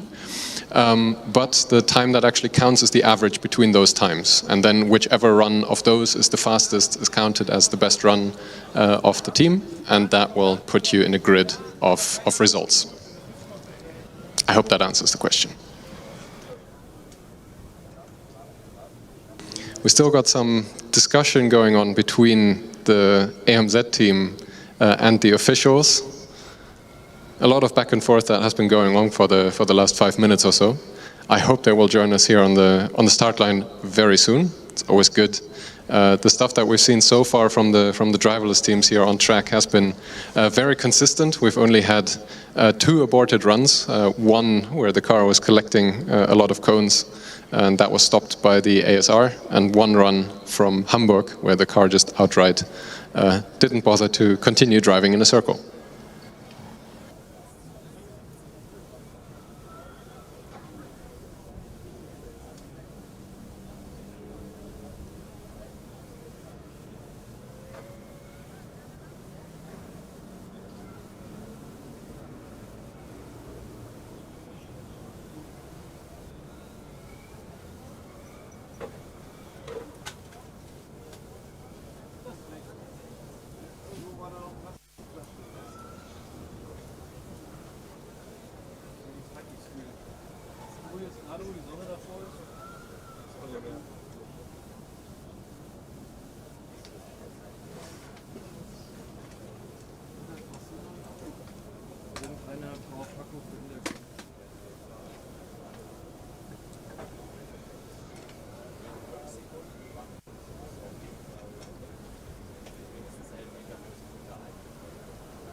Well, we've had a small break in the action. I've just had a wander over to the paddock area and gotten some sunglasses from Schaeffler.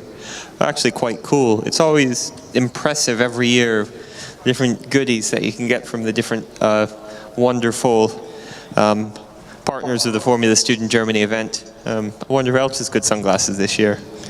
I think I saw multiple. I think in the forum, one of the companies is handing out sunglasses as well. I saw some drinking flasks, some water bottles. It's really nice. Yeah, there's a few different energy drinks I've seen as well.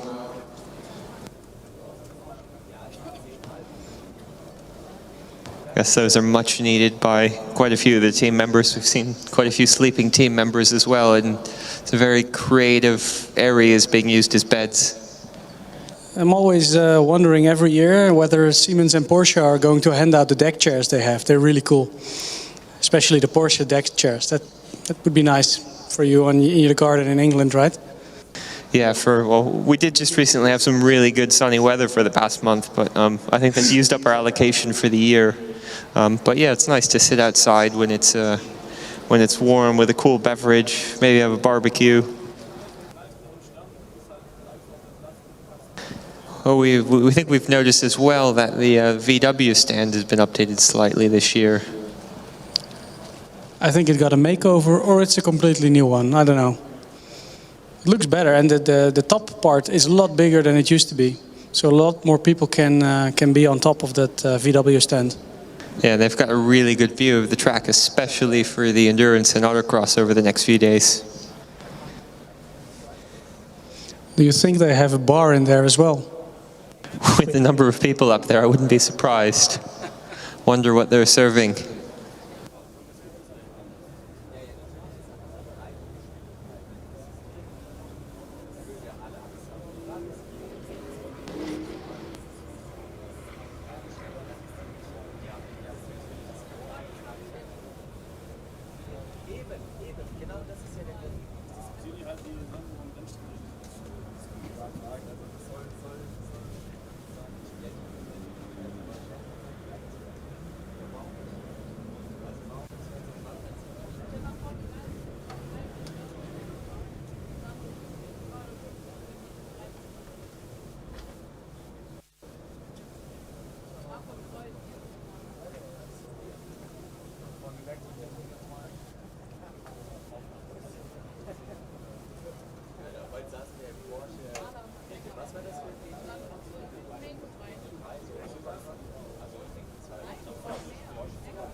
The two flags on the golf cart are new as well. Yeah, it really gives the impression of speed as it goes along the course. I mean, it must be going, what, like 150 miles an hour? They used to have these old electric cars. This is new, the golf cart. They had the two FSG1 and FSG2 in recent years. Yeah, I did see they still had that little three-wheeled scooter thing as well over by the event control tower, by the start-finish of the endurance. But yeah, this golf cart is a good new addition. The officials seem to really be enjoying it this year.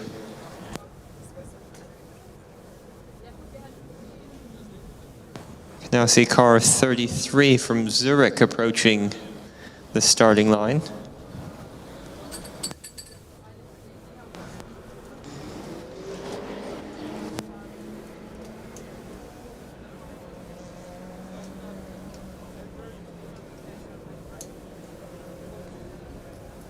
Now, in past years, Zurich have been quite successful in the driverless discipline, so I think we can have reasonably high expectations for this one without cursing them, hopefully.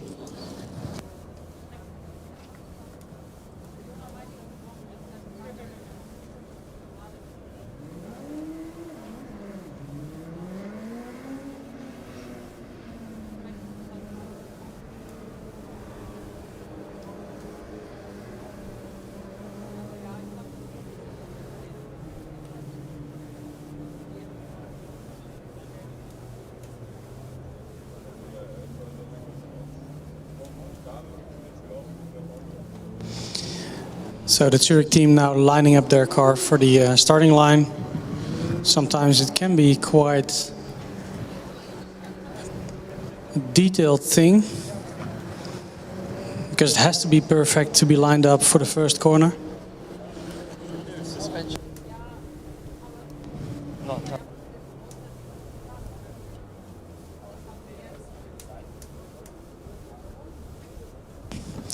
So for sure tonight we will be going around their pits to take a closer look at the suspension setup they've chosen.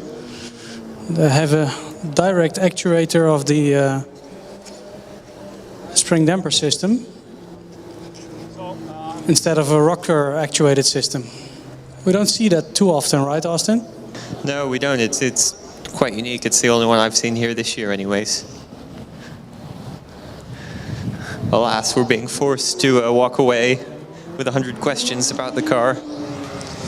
Actually, when I just arrived, I saw the Milan team setting the best time of the day. To me, a little bit unexpected, because that was their first track drive. We haven't seen them in previous years with driverless cars, while the other team, at least Stuttgart, we saw in past years having a driverless car. Zurich, like you mentioned, Austin, is one of the oldest driverless teams around, so normally I'm quite sure they could be this time. Yeah, agreed. It's interesting this year. Like we've been saying, it's a little bit different in terms of how the driverless is now integrated with the main combustion and electric teams. In past years, it's been almost completely separate groups of engineers working on the different teams. But let's see how they get on now.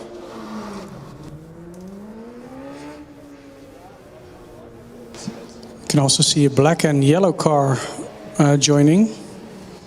Normally I would say it's KIT, but I think I'm wrong. I think it's Ulm, no? Kid is not here this year. Kid is not here this year, thank you. There are no other black and yellow cars, right? Not so much. Yeah, there's not many ever since Renault in Formula One changed to Alpine. Yeah, not many high-profile black and yellow cars other than the ones we've mentioned.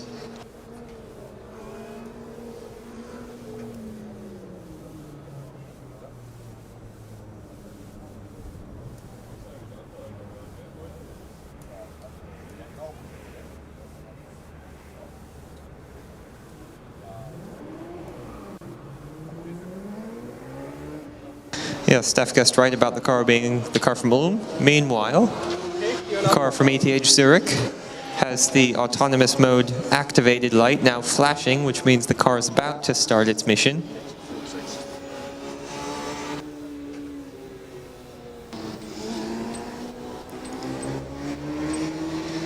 So at a certain point the light should start flickering blue, right, Austin? Yeah, once the mission is completed, the light will flash blue. Well, actually, no, the light will turn a solid blue. When the mission is completed, it will flash blue if it's been aborted. But right now, the car is making its way around the right-hand ring, the skid pad. Well, I can clearly see that you guys have a head start of one day to me. I have to adapt a bit in coming back here to Hockenheim. Meanwhile, Zurich is driving around quite steady. It's a little bit less consistent than the other cars that we saw. Oh, and here they go. They did complete the mission. Yeah, they did complete it. They the car took out 3 cones just at the finish line on the outside. 2 of the big orange cones and 1 of the small yellow cones. But yeah, I actually just commented on the fact that it was a little bit less steady than the other 2 that we recently saw. You could clearly see that the steering wheel turned a little bit here in the last corner. It started to get a little bit less stable. So not a real surprise it took out the cones. Luckily it kept the timing equipment intact. Yeah, and most importantly, they've now got a run on the board.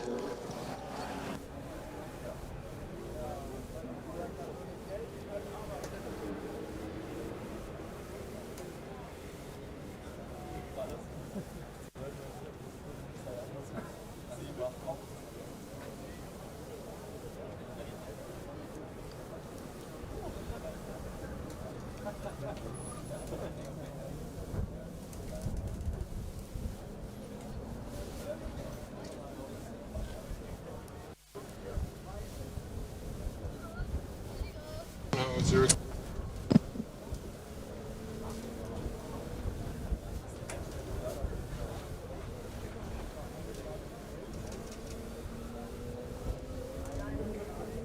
We've just been delivered some cake, so we're going to take a few seconds off the microphone to make sure we stay energized for the rest of this event.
So I've just finished my very nice slice of cheesecake. Looking back at the live stream, somebody's asked about when the golf cart can do the skid pad, but actually if you go backwards about an hour and a half or 2 hours, the first 2 runs we had on the skid pad were with a golf cart. 2 different drivers, 2 different strategies, so if you're interested you can go back in the stream and have a look at those runs. Might possibly make an appearance later, but I can't promise that.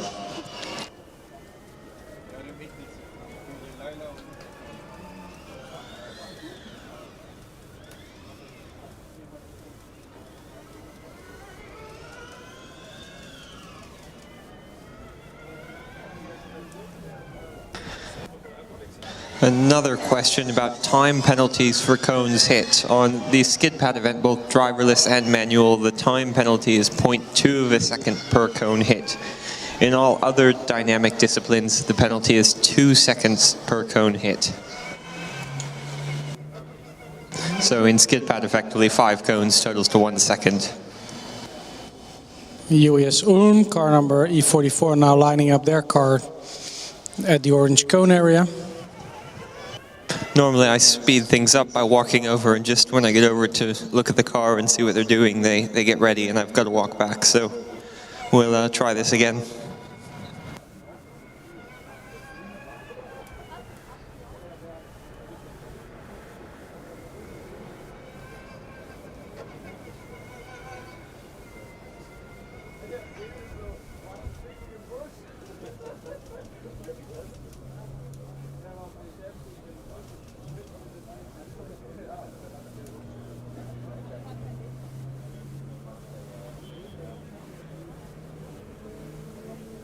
Looks like the team are wheeling the car back.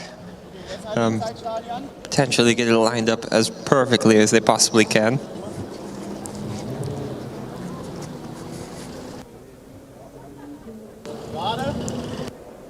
This is a millimeter precise operation at the moment.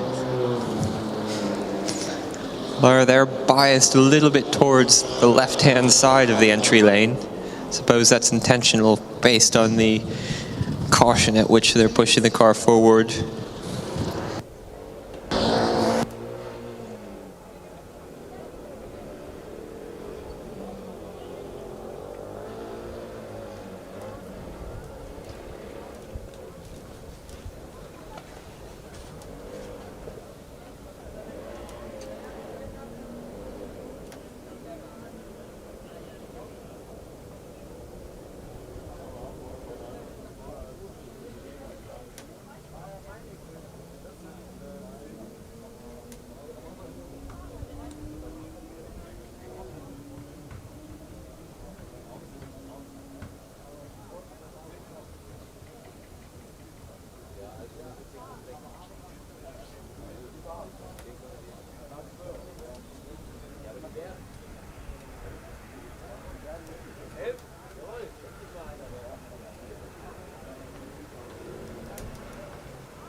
I think they've got the car programmed in the right mode. I can see an S on the dashboard, which presumably stands for skid pad.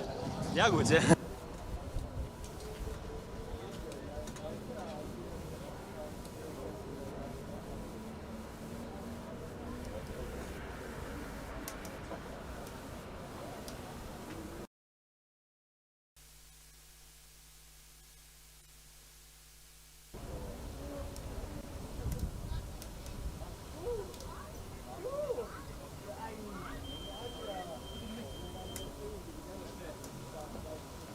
Autonomous mode has been activated and the mission has started based on a flashing yellow light.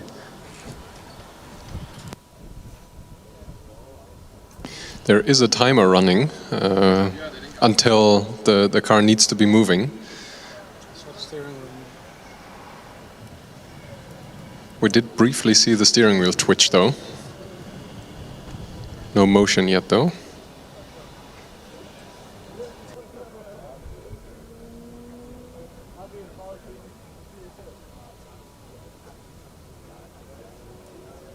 So unfortunately the 30-second timer that the team was allotted to move after the track is cleared just stopped. That means that for this run they will unfortunately be disqualified. They have one more run left, they have one more attempt. Maybe with some more precision in lining the car up to start with, they can achieve a valid run here today.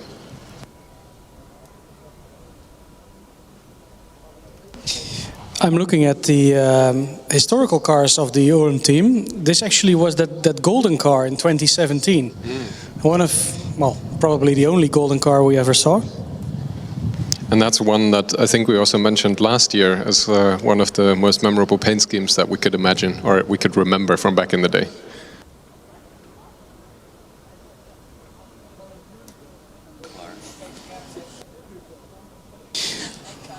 Some teams, they elect to have similar liveries year in, year out, and you can immediately pinpoint, okay, that's this team, period, from a really long distance. I mean, the Dresden cars, you always immediately know it's Dresden. Also, Ren team, Green team, Munich, they're quite distinctive. Also, if I look at the history, they have had a golden car, they have had a car with some blue going on. Before 2015. Then later it was dominantly yellow with vertical striping, and since 2021 they are black and yellow only. And in between they had some white things going on. This car I can remember very well. Yeah, we were talking earlier about our experiences here as commentators and as participants here in Formula Student as well. And these liveries actually are, I think, one of the most helpful things in remembering cars. you can connect that to the performance on track or the interactions that you've had with team members. The colors always stick in your head. Yeah. And the numbers. Numbers also matter. We've had, I think Green Team has been 26 for ages. We've had the Hawks always involved with the 69 numbers somehow, and like a number of sort of fixed numbers. Delft is 85, etc. I mean, it's always good to see the driver from TU Berlin is wearing trousers as well, with their clear body work. And that's actually when the Milan car was here. I asked you guys, is this Rome from last year? Because normally, how I remember Milan, it's white and red with a little bit of carbon black. But now they are more black with red. Red with black, black with red. It's yeah. Sometimes they can be. There can be this flood of black cars. There's a lot of carbon around in these cars, of course, and when that's exposed, then it becomes more and more difficult to distinguish them from each other. What's black and white and red all over a newspaper, or Milan, or a sunburned penguin?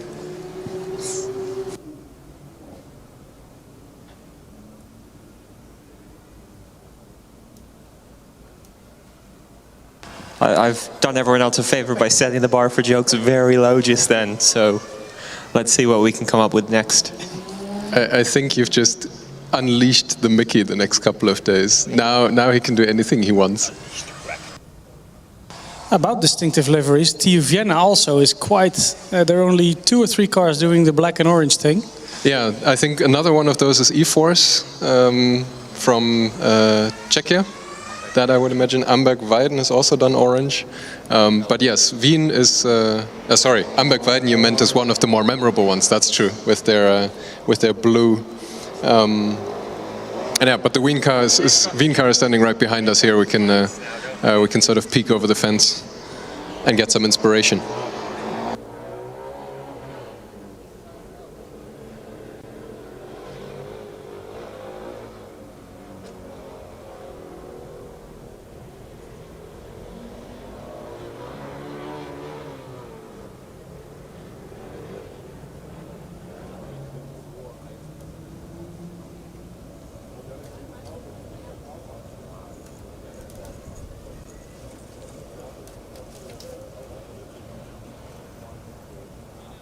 We're getting a question on the live stream here, whether Delft still has their distinctive shark eyes. And this year, I have to report that it's the first year in, I think, 5 that they are not on the car. So that was, for a few years, a distinctive feature on the Delft car.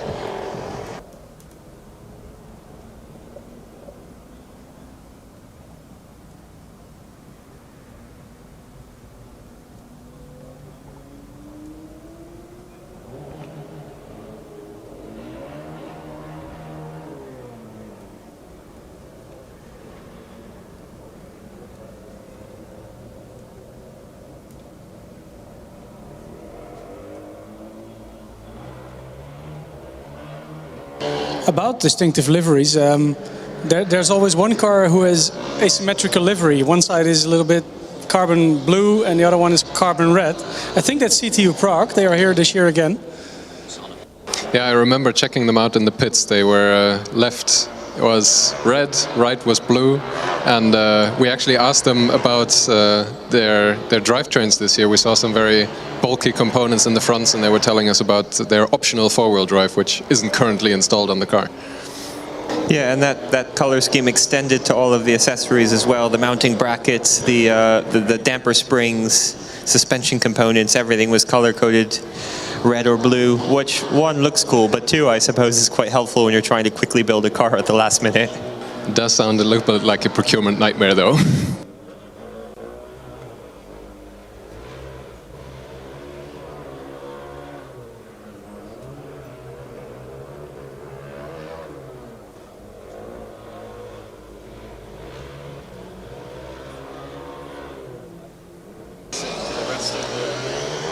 Yeah, we're taking a look at the Karlsruhe, UAS Karlsruhe car on the test area.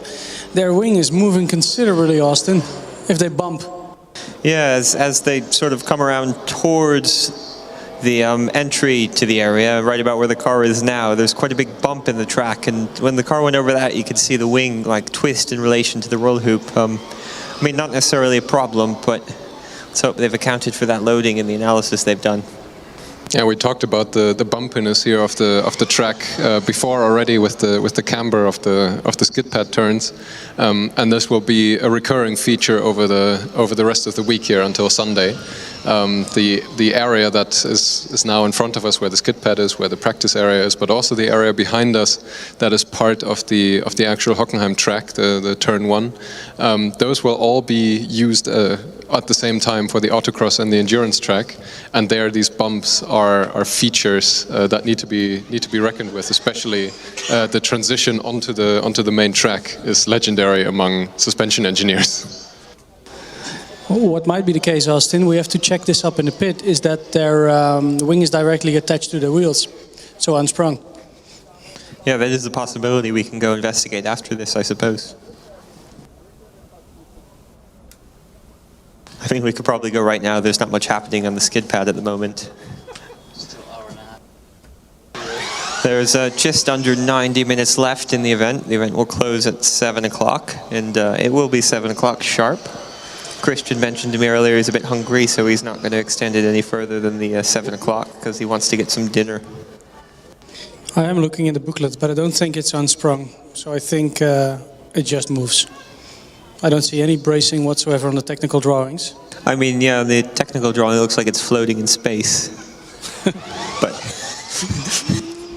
you might be right on that one. that might be the reason why I can't see the bracing. Brackets were designed yet at the time. They also don't mention it. They do mention that they have a modified aero package. So who knows? Let's visit them in the pits later on. It's a very clever and commonly used tactic by some teams that are still finalizing their cars to make the images they present to the organization very dark and shadowy, so they can mask any last-minute deviations. Is this a thing? I mean, I never did it myself, but if you look, it's quite conspicuous for some of the teams. It'd be interesting to see who else might be in the same situation. I mean, I know getting the lights right in the rendering software can be quite annoying at times, but some of these are a bit too dark to not be accidental. Esslingen, similar, trying to hide details from any of the rivals. For those of you playing along at home, we are browsing through the FSG magazine here, which is a key source of information for us, sort of referencing team or car numbers to team names, etc., gaining some extra information about the cars themselves. But one thing that the teams can actually do themselves to give more information to us about the team and the drivers, so the stuff that isn't in this magazine, is filling out the commentary form. We've already gone around a few times through the paddock distributing the link to this form. If you haven't filled it in yet, then please do so. We do look forward to have more information to talk about in moments like this, to give some more insight on the car and the people behind the car. So another shout out to that commentary form. That was a good 180 on the test track. Who is that? 169, that's Hawks. That should be Hawks, right? Talking about number 169. Let me double check, but... Yeah, so one thing is being able to read the car number itself very well. Another is also being able to read the university name on the car. That's always helpful to us to sort of distinguish you on track. Actually, that's not always the case. We just were looking at the other test track where Bialystok is standing. They have 369. And I can remember 5 minutes ago when we said to each other, oh, does Hawks have a combustion team again? But it's Bialystok. They nicked the number. Yeah. And we did see a car earlier today, just number 69, so somebody else is intruding into this game as well.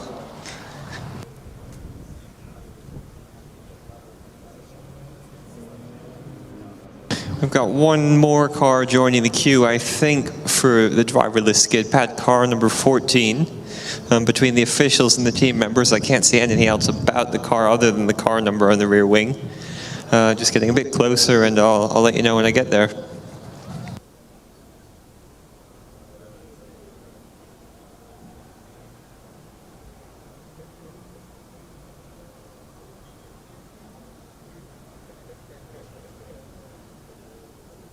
Car number 14 would be the team from Budapest, joining us here from Hungary. Yeah, that's completely right.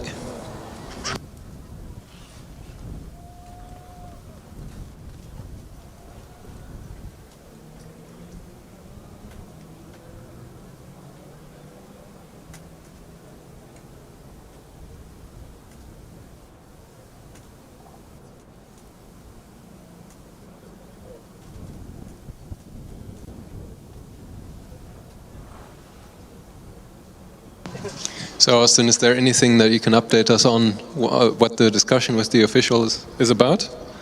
At the moment, the officials are leaving them alone. They're making an adjustment to something just sort of above the driver's legs behind the steering wheel, some electronics box.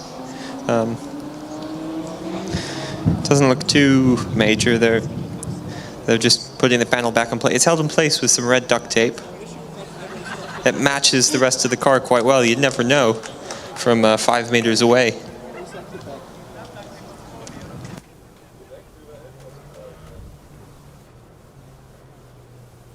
And now Christian is just giving them instructions about what counts as a run and what doesn't count as a run.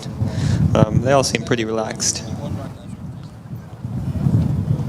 That's becoming a bit of a theme here this afternoon, the varying levels of confidence that the teams seem to have in their chances here at the driverless skid pad.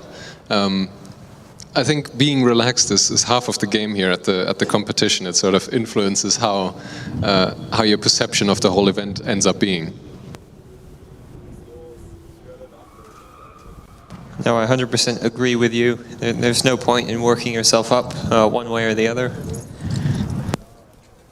Just try to stay focused and complete the tasks in the order they need to be completed in.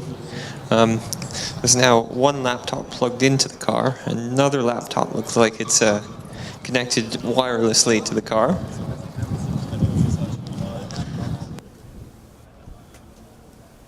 Neither of them seem to be playing video games at the moment, so that's a good sign.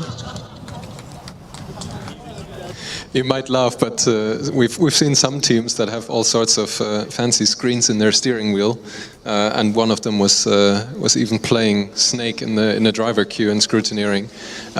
So there is all sorts of trickery going on with computers in the car, especially now that the driverless cars are gaining more and more computing power inside. Yeah, all I can see on the steering wheel here was what appears to be the voltage readout for at least one of the systems.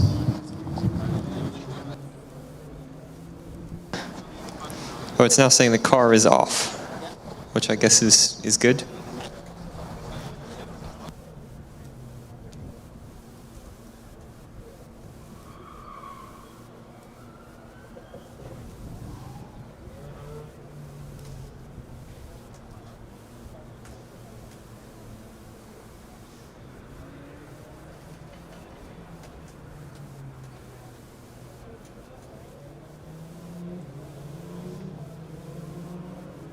I think the team are now currently discussing what they can do and what they can't do before their stopwatch starts.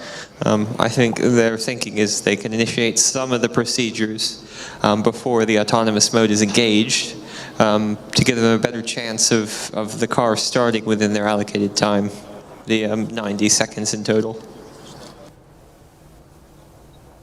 Yeah, the time that it takes to get the whole autonomous queue running is of course something that we've seen massively improved over the years here, and I was actually very curious going into this competition how much of a problem this was going to be now that the driverless skid pad and the driverless acceleration are also available disciplines to participate in for the FSE and FSC Cup here at FSG this year.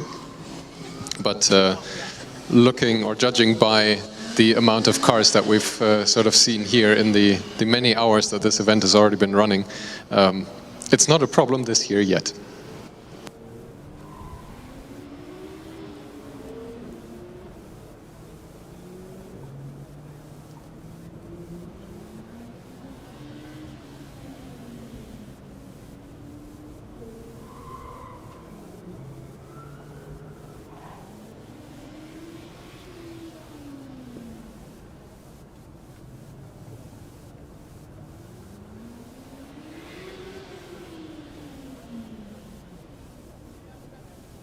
Well, the laptop has been disconnected from the car, and it looks like they're now pushing it forward, or about to push it forward, that is.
Laptop is now being plugged back in.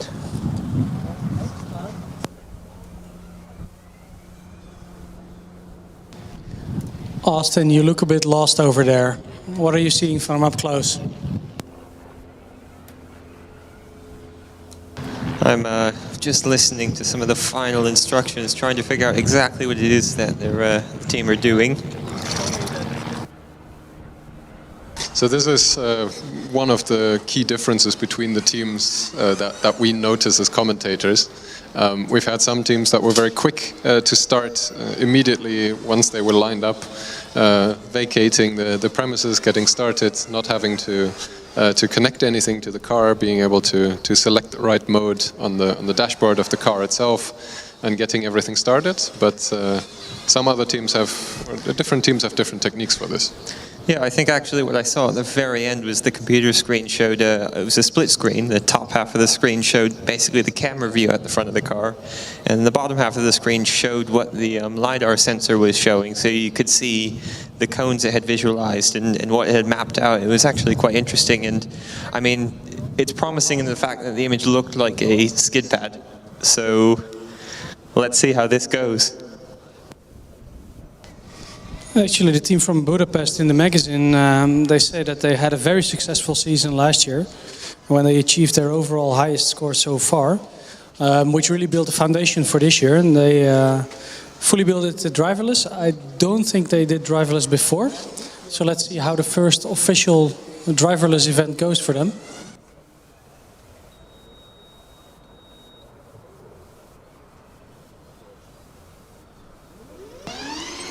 Here we go.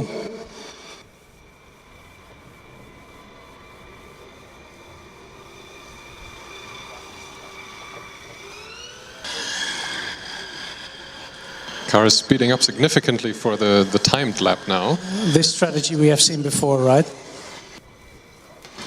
Oh, collecting some cones now on the left-hand side turn, and the team deciding to terminate this run. But on the right side, it did look very steady and very fast, actually. Yeah, it was looking really good on the right side. It was interesting. It didn't seem to turn into the left-hand skid pad ring despite slowing down significantly. it's always a critical moment in a driverless skid pad, right? The crossover from the right turn to the left turn. They clearly set the first laps as a banker lap, and then. Yeah, it wasn't like a mechanical grip issue, just the car wasn't turning enough. Yeah, just not the right steering angle. They were on a good track. They had a 6.38 for their right-hand side. They have, however, gotten an early entry to how many cones can you fit under a Formula Student car. We should go count, Steph. The most cones I've ever saw on a Formula Student car was in Austria, right, Mickey? No, I think we beat the record last year, didn't we? With I think we counted 14 cones under the car, and the driverless one. Remember, the driverless car that was going really slowly, collecting like I don't know, at least 14, 15 cones. We pulled out. Yeah, you're right. What I was talking about was the car with driver that we saw in Austria a couple of years back. Yeah, it was Strom und Söhne. Yeah, Kohn und Söhne we call them. And they got an award from the organization there, the Conan the Barbarian Award. That was more than 14 for sure, but it was in the endurance. So I'll say I don't think this will be a high score for the weekend, but it's a solid start. They've got 6 cones were stuck underneath the car.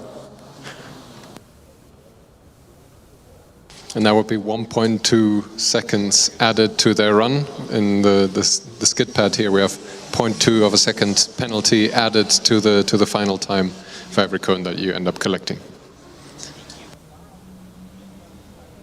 Yeah, since this run was aborted by the team, as indicated by the blue flashing light on the car, this run is DQ'd, so the time itself doesn't count for anything. So there's also no penalty added. I think there's even some green chalk on the right rear and front right tire, right? Yeah, it looks like you can see where the car definitely was driving along the chalk line has picked up quite a bit of that from the track itself.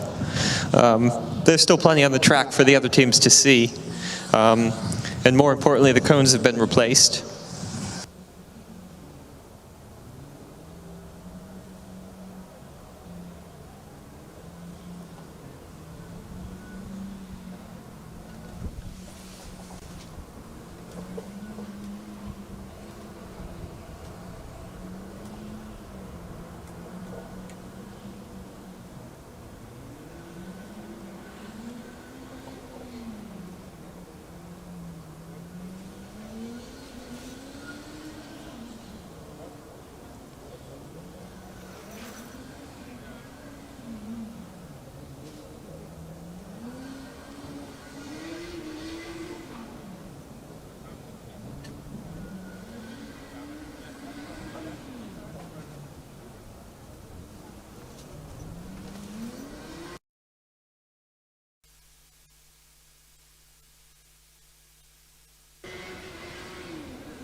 Well, Austin has made his way across the track to investigate the happenings at car number 110, which is the Augsburg team.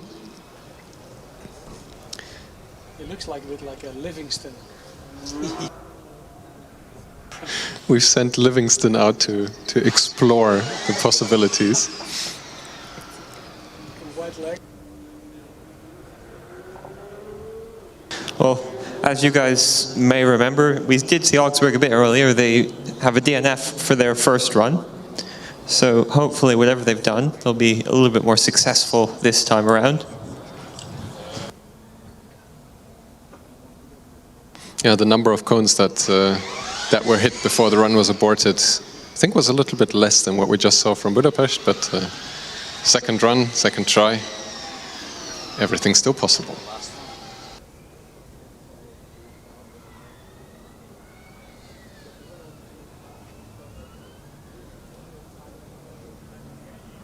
This car's got some very low, flat side pods, ideal for resting a laptop on, actually. Wonder if that was part of the design strategy from the very beginning.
There's some confusion about left and right as they get the car lined up, but I think they've just about got it positioned where they want it. Don't have the best German, but I think the team member said go right. The car went left, and then he said the other right, and got there in the end. Well, let's hope the driverless car is a bit better at figuring out left and right once the team members leave it alone.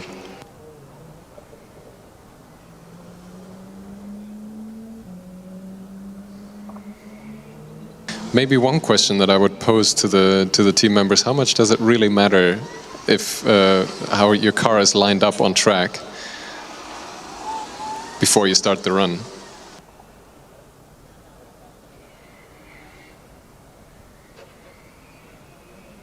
Let me see if I can find out once one of them is available for a quick question.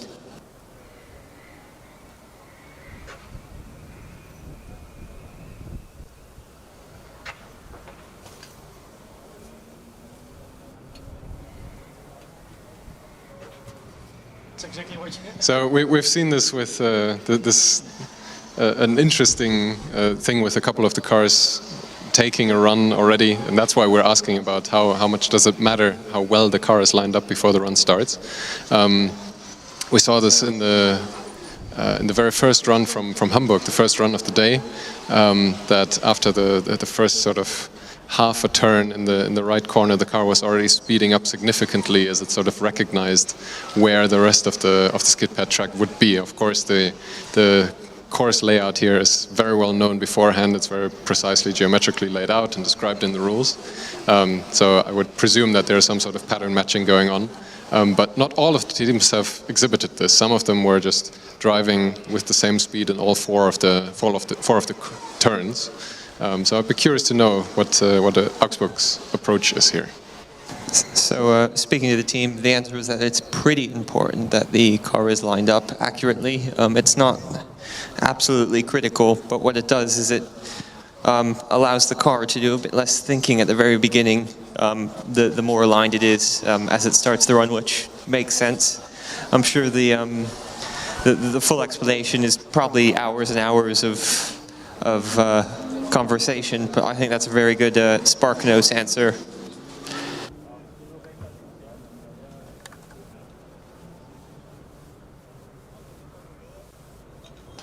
The team is given the go-ahead. Again, a very sporty start. And the car cutting it very close to the inside yellow cones on the first turn. Now looking very steady and fast though. Entering the left turn. Jojo,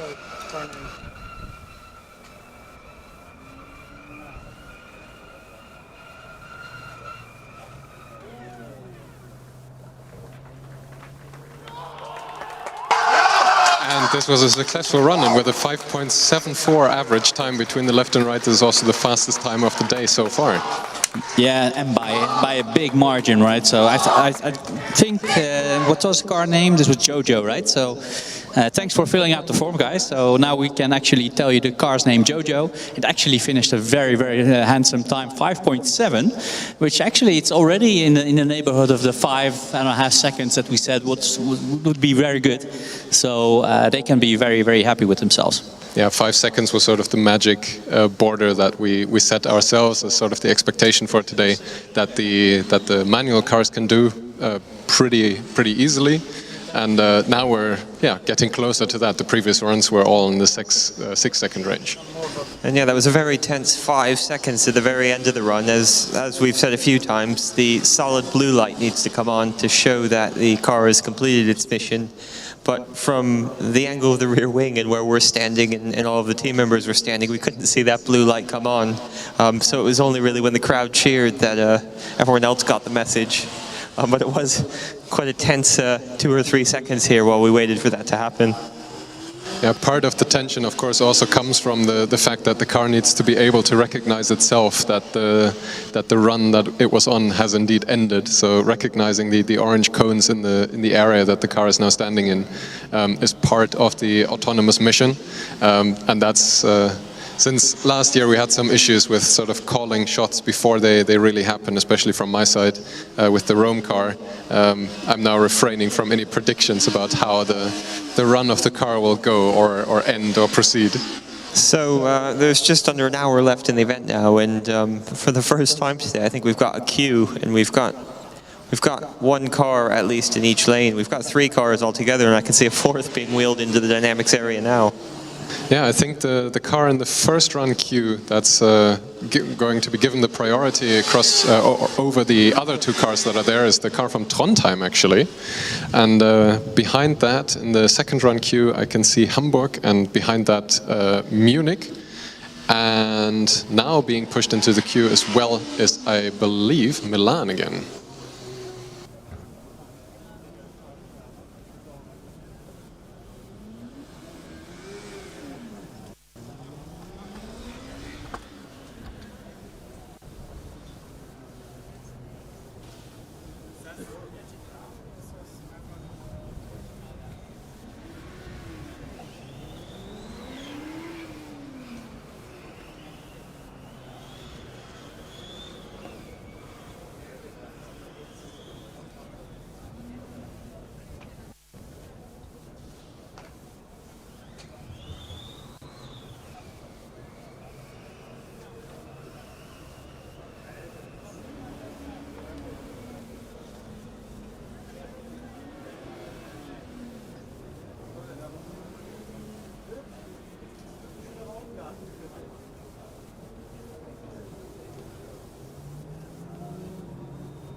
So yeah, now we've got 4 cars here in the queue for the dynamic area. We've got the car from NTNU Trondheim, car 63 in the first run queue. We've got Hamburg, car 78, TU Munich, car 31, and Politecnico di Milano, car number 90 in the second run queue.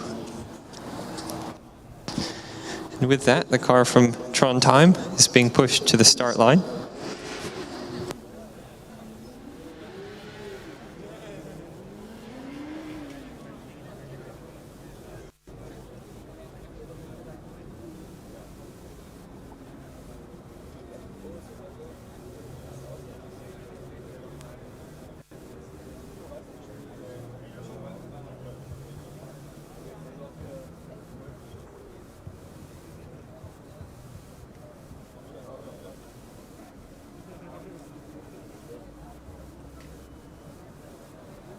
As we were doing our walk through the pits to sort of find some interesting pieces about all of the cars, I noticed, especially with the Trondheim team, some sort of collection on the side wing of sticky uppy bits, to use the technical term for those. But those won't be that important for the driverless runs here. The skid pad is typically much more about the vehicle dynamics of the car itself, suspension setup, driver skill, which we in this case have to translate to software driver skill. So now that we've seen a couple of good runs, Jonas, I think one of the key moments in the skid pad is actually the first turn, right? Because if they get that one right, then like 99% of the time, the rest goes well as well. Either they misjudge the first turn, or so it looks like the key moment is just after the first right-hand turn. Yeah, even the rules themselves mention that the reason that you do 2 runs in each direction and the first one isn't the one that counts in terms of time is to establish the turn. So it's to settle the car into the circular motion that we see here. And yeah, starting that is the hardest part probably. Yeah, and that would make sense obviously, because if I'm not sure what the strategy of the teams is actually, but if they have the track sort of programmed in, like Austin told us he saw on the screen, if they have it programmed, then they will probably, the moment it recognizes I'm in the right turn, okay, I know the track now, and we can start the rest of the lap as well.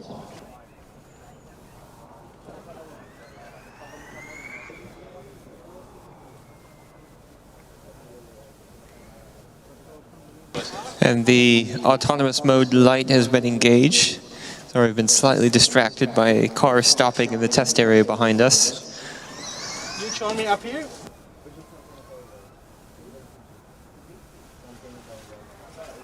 The team is now given the go-ahead. Car giving us a small, quiet beep, and immediately stopping right after setting off. The blue flashing means that the run was aborted either by the car itself or by the shutdown button on the remote. DNF 63. And yeah, this means that this first run of them was unfortunately resulting in a DNF. Yeah.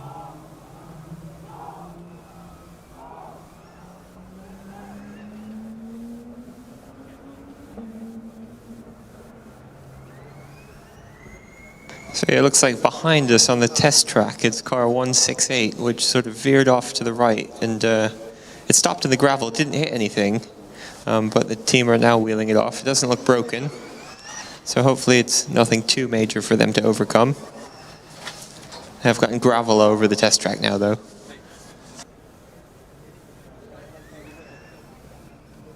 And maybe it is worthwhile to point out that one of the key differences between one of the aborted runs that we've seen earlier, which didn't result in a DNF, and the run that Trondheim just did, is that Trondheim actually engaged the autonomous mode and then had to abort out of it, which wasn't the case before. So this is why the runs are being counted as DNFs, or not.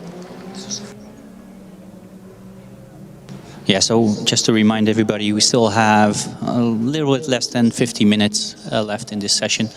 So they do get another try. So they should have enough time to, I don't know, adjust the setting, test it a little bit in the pits, and come back for the second try. But at 7 o'clock we will close. That's fairly certain. All the teams have had ample runs. We've now got the car from Augsburg back, or Hamburg, sorry, my bad, on the starting line, car number 78.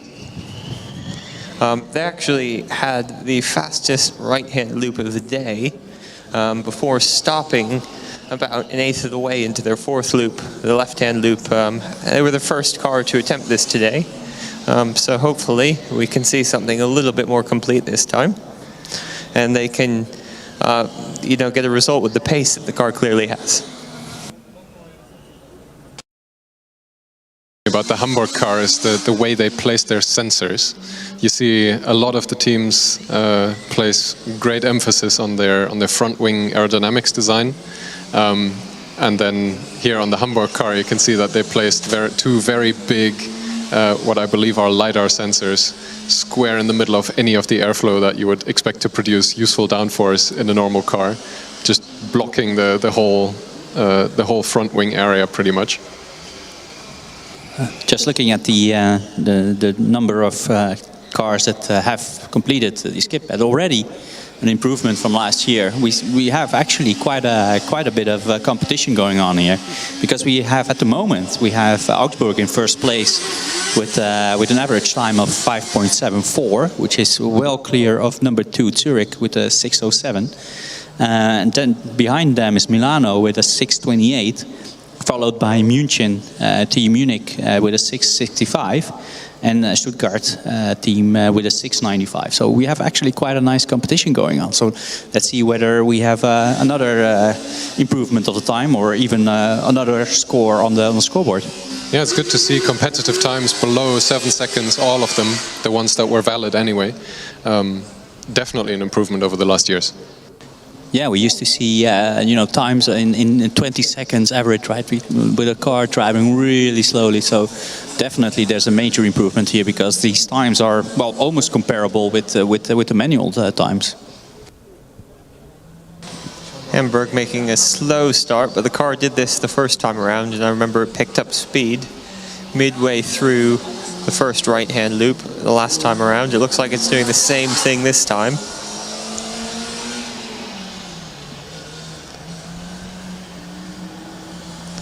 Again, successfully navigating the right-hand turn, and this was sort of the point where it stopped last time.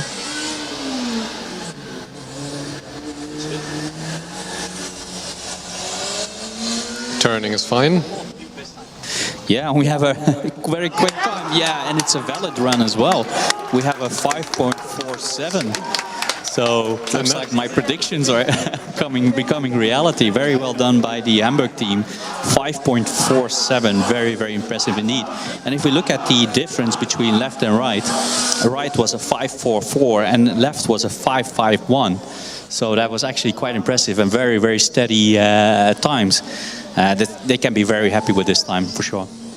What it is a little bit interesting, though, is that Hamburg is about a tenth faster in the right-hand turn than in the left-hand turn, whereas you don't see the sort of discrepancy in the times of the other teams.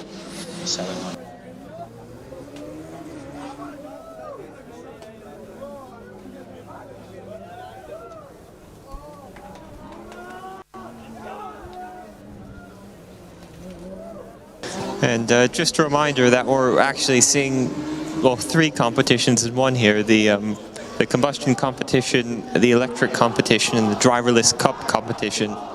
And the scoring methodology for the Driverless Cup is different to the scoring methodologies for this event in the electric and the combustion classes. In the Driverless Cup, the score is based on the time of the run, whereas for the driverless skid pad in combustion and electric, the score is based on the final ranking of the team, so the finishing order in terms of times. So it's the order, not the absolute time, which is taken into account in combustion and electric, but in the Driverless Cup, it's more of the traditional scoring method for this event.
Yeah, for those of you watching on the live stream and for you in the stands here as well, as Lisbon lines up, with a remote commentary stand, we don't actually have all of the screens that we will eventually have for the autocross and endurance events later, so it's not possible for us to tell you who's in the Driverless Cup in addition to the other events. Probably the easiest way is to look online in the scrutineering status or on the entry list, and it should tell you. But we don't have a magic screen in front of us that tells us which competitions the cars are in. Meanwhile, I tell you, Lisbon is about ready to take the start of the driverless skid pad once again.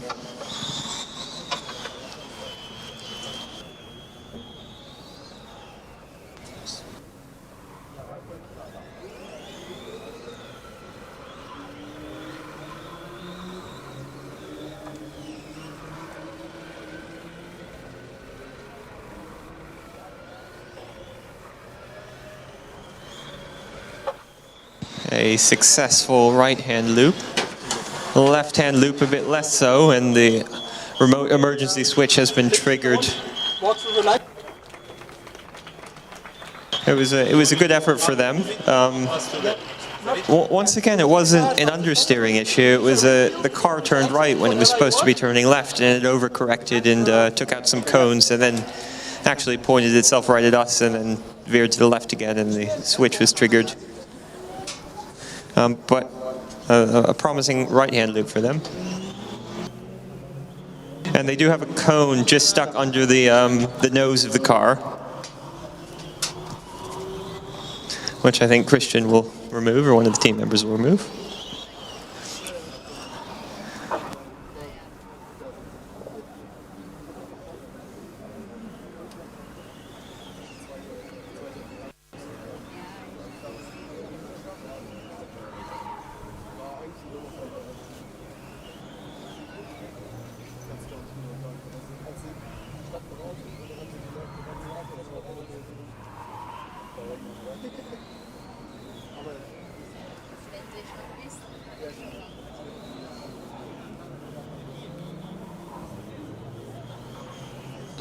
So I think, Jonas, we found the other key element of the skid pad, right? The switcheroo from the right-hand side turn to the left-hand side turn.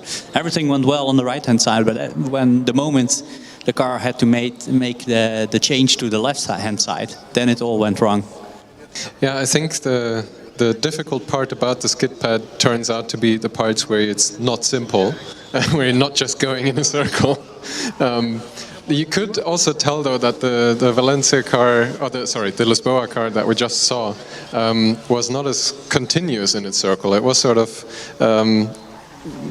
driving straight for a little bit, turning a little bit, driving straight. So it wasn't as smooth of a circle. So that might have also hindered their performance here on the left turn. Yeah, we actually saw that, right? So you actually told me, look, it looks like it's driving small straights with sharp turns, small straight, sharp turn. And then when you go from right to left, and if you overcompensate or you don't turn into too much, then you go outside. So. Yeah, I think we could start calling that cone-to-cone driving, almost like it was only looking at the next cone forward and turning it into a 16-sided polygon instead of a circle. Yeah, there you see, of course, probably different approaches to the algorithms that are behind the self-driving, just working in different ways. Yeah, so could here be a difference in strategy that one of the teams actually detect the cones all the time, even also on the time lapse, and then having the car adjust its course, whereas maybe the other teams have like a mapped circle, and then you only have to make sure that you turn in the right moment the first time, and then afterwards you just follow the pre-programmed track. Because you can do it, because you know the exact layouts of the skid pad, right? Yeah, and it's all complexity in your software, in the computer systems that you need on board, the amount of processing power, the effort that you put into testing the car. And I think that's part of the lovely challenge that this year poses, where you have these driverless cars also later on competing in the manual competition, where a heavy computer that's good at a lot of calculations here in the driverless competitions will weigh you down once you have a driver installed and don't need that anymore, but still need to lug it around for the manual events. Next up, we have Munich lined up at the start line. The team is already joining us up here on the stand. And they're given the go-ahead.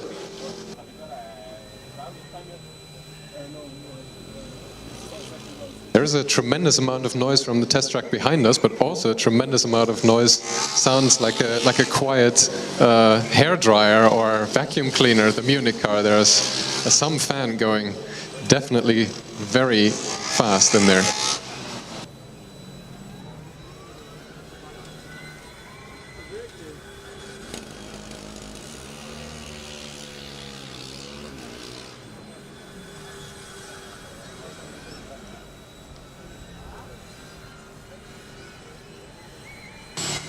Yeah, a good right-hand loop, a good transition. 6-second run.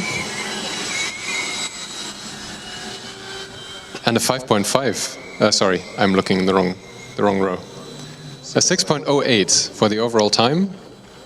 That is now valid as the light turns solid blue. For the first run, the team wasn't very confident when we saw them. Now they seemed actually pretty tense whether they would be able to set a faster time. I'm not sure if they were able to. Yeah, so they're actually now in a solid third place behind Augsburg and Hamburg, but it was a very good run.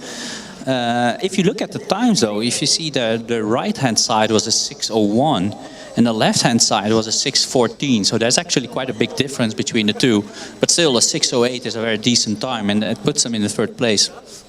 Yeah, you could see in the transition that we just talked about for the Hamburg or for the Lisboa car that again there was a sort of hesitation by the car. It had to slow down a little bit, probably got out of kilter. Consistency is everything here at the skid pad, even for the driverless cars.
We can now see the car from Ulm rolling up to the starting line again.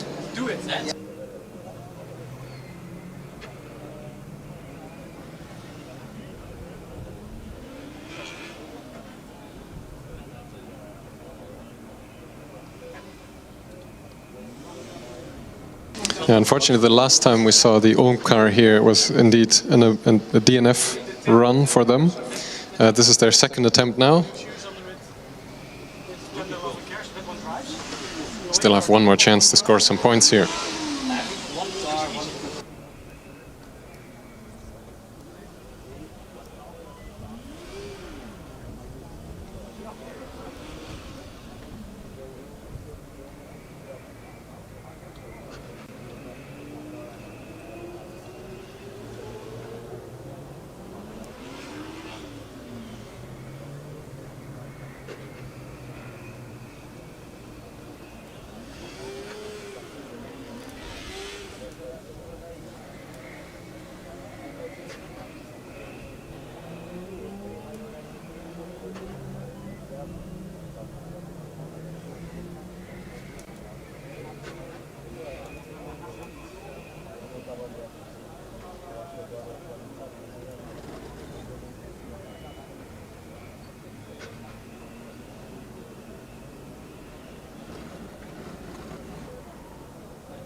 team just making their way into the final positions now.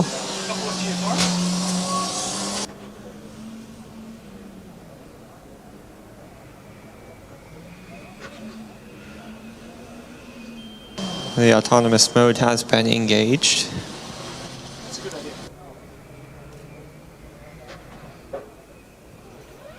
And the car is moving forward. It comes to a quick stop before it even really enters the skid pad at all. It was quite similar to the first one, but made it probably another 20 feet.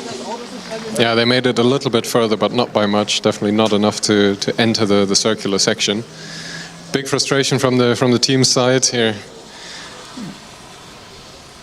Big sigh of disappointment, but it's fortunately one of the smaller disciplines here. I'm sure we'll see more of them at the driverless acceleration and the manual events as well. Yeah, it's promising. They've at least got the car to the starting line. They've got the car to move. I mean, based on the signs we've seen, perhaps they can be a little bit more successful in the acceleration tomorrow. So yeah, hopefully they can get the issues resolved and be running tomorrow.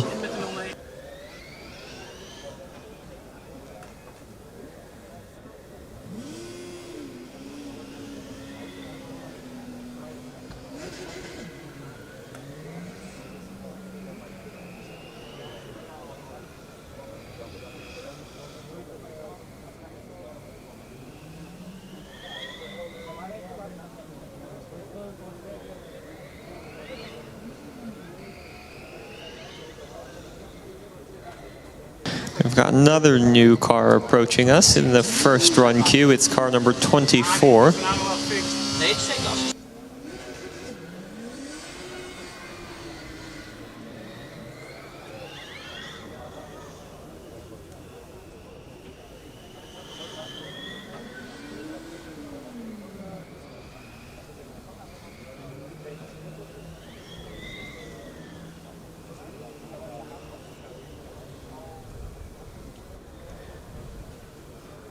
So car number 24 seems to be the Darmstadt car, which we haven't seen here at the skid pad before.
Once again, the team now just securing the belts. They've got the car in skid pad mode.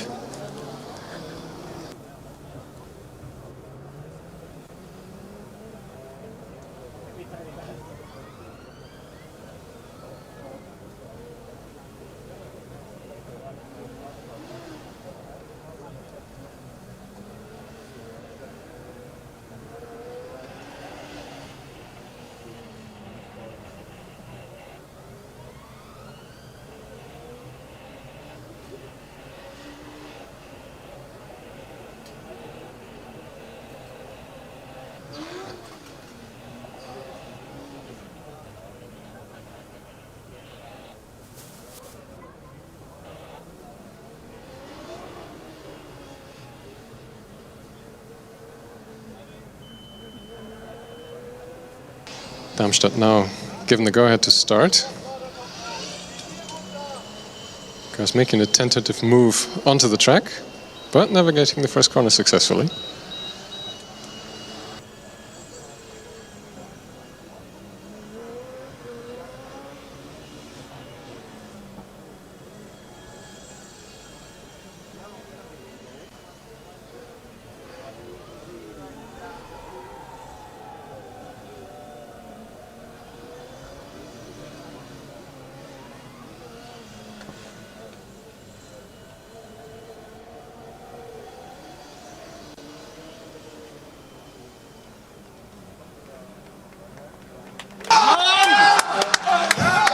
Huge screams from the team here. That was a successful run. It looked very careful, but a run on the board with a 7.98 is much more valuable than not a run on the board or a DNF run. So this is good to see. More teams completing actually competitive skid pad times here. That's not something that was always to be taken for granted every year.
We're just having a discussion here amongst commentators about the various scoring systems, trying to work out what implications this might have on the overall event.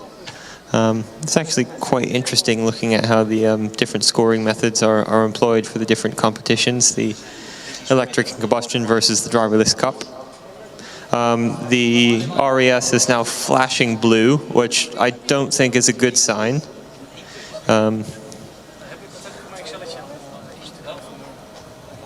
Yeah, the Milano car was pretty much ready to go. They were lined up, coming up to us here behind the barricades, and all of a sudden the blue flashing lights showed up, which is never a good sign. Be interesting to see whether this is a DNF or not. I think it may be because the driverless system was activated. And I think, yeah, also based on the reaction of the team after the conversation with Christian, it's not looking the greatest of news for the team. They will go back in the queue, I think.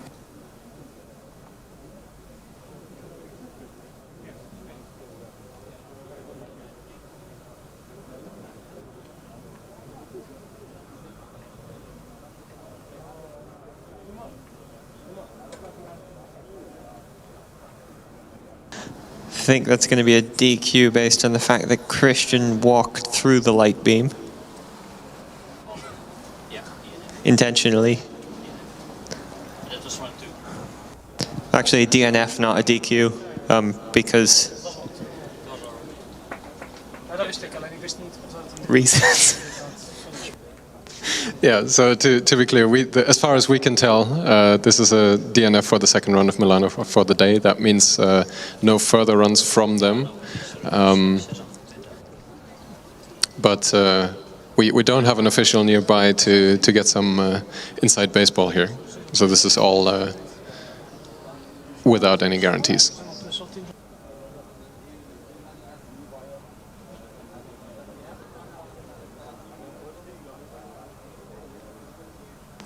But fortunately, Milano already had a time on the board, a 6:28, which is sort of in the middle of the field, right? Competitive time in 5th place right now. They had the chance to improve their time. It didn't turn out. That's okay. Now for the second time today, Lisbon is joining us here at the starting line. Livingston is going out to investigate.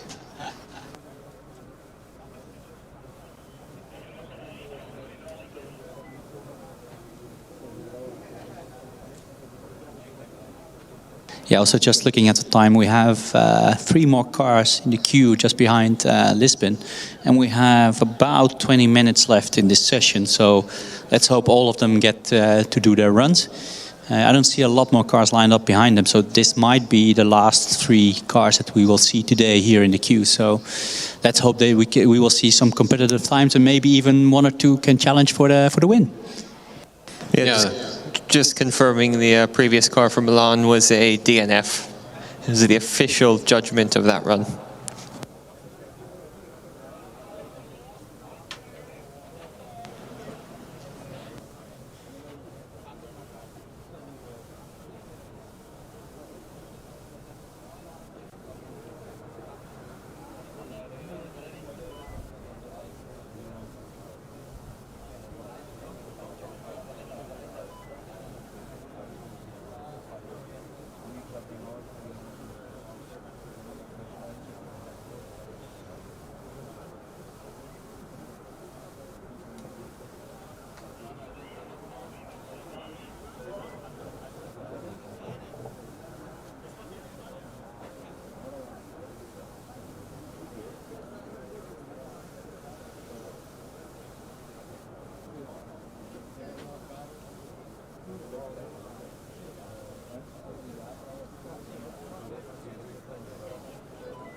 Lisbon now given the go-ahead to run. Autonomous mode is engaging. And we're off.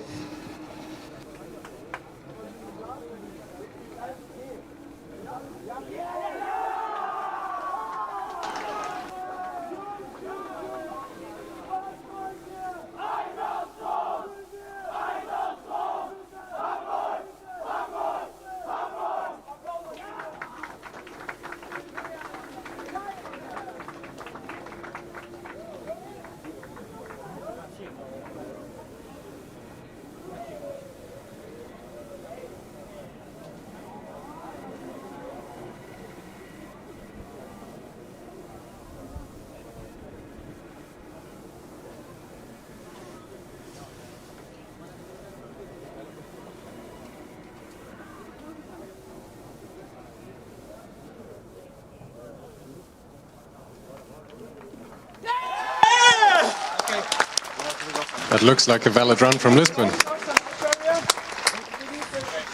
Was very careful. The average is an 11:45 between the left and right time. That's at the bottom of the score sheet at the moment. But nevertheless, a completed run is a good run.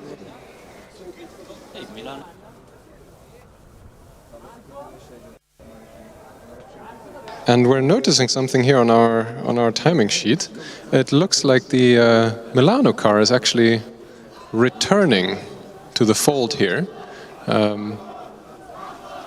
Austin is going out to investigate, but it might be the case that they actually get a rerun from the previous attempt.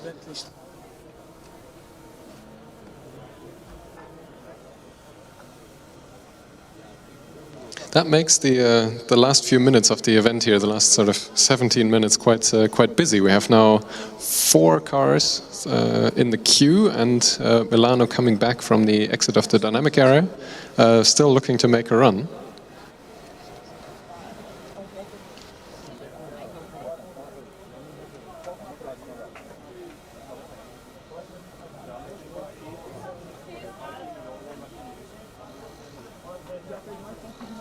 Yeah, so in speaking with Christian, the exact scenario that played out is actually one in which nobody had previously considered, so it's a gray area in the rules.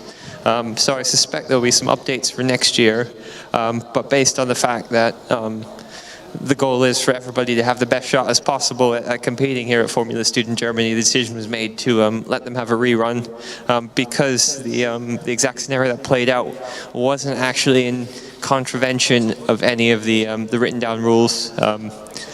Like I said, I suspect things may be amended for next year, but that's why Milano gets a rerun.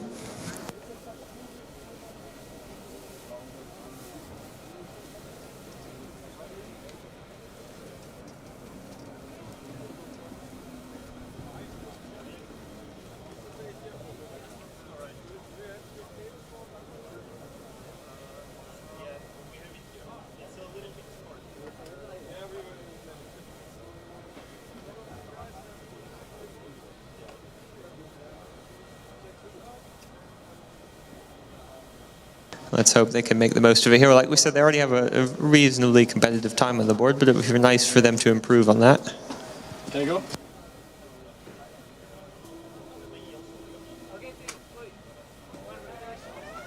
This is quite a bit more promising so far. It's made it through tricky point number 1, as Miki calls it.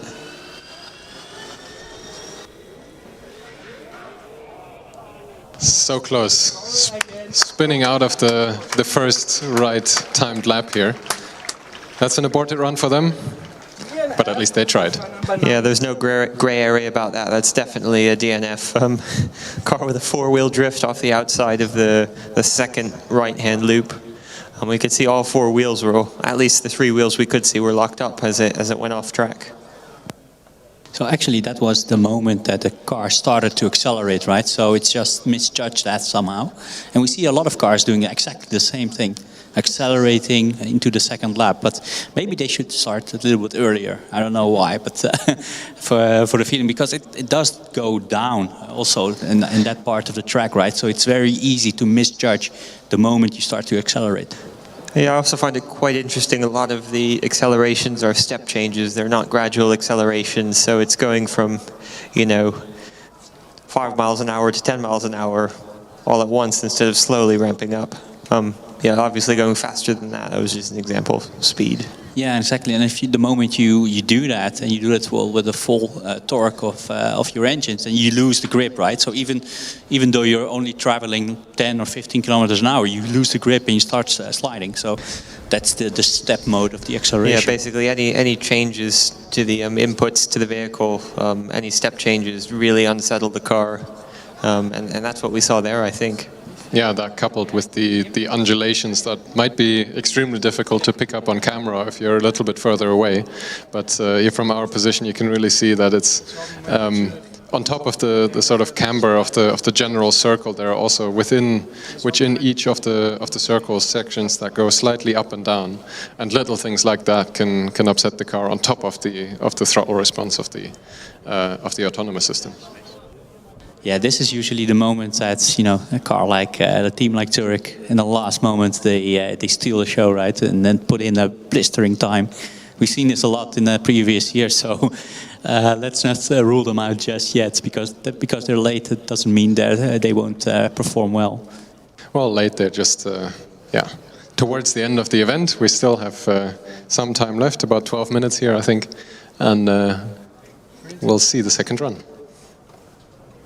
So this will be exciting because we have 4 more cars in the queue, and I think they're cutting it pretty tight because we have 11 minutes left, as you said, and I'm not sure whether we will able to let them all go. I'm not sure how strict Christian will determine 7 o'clock is end of the session.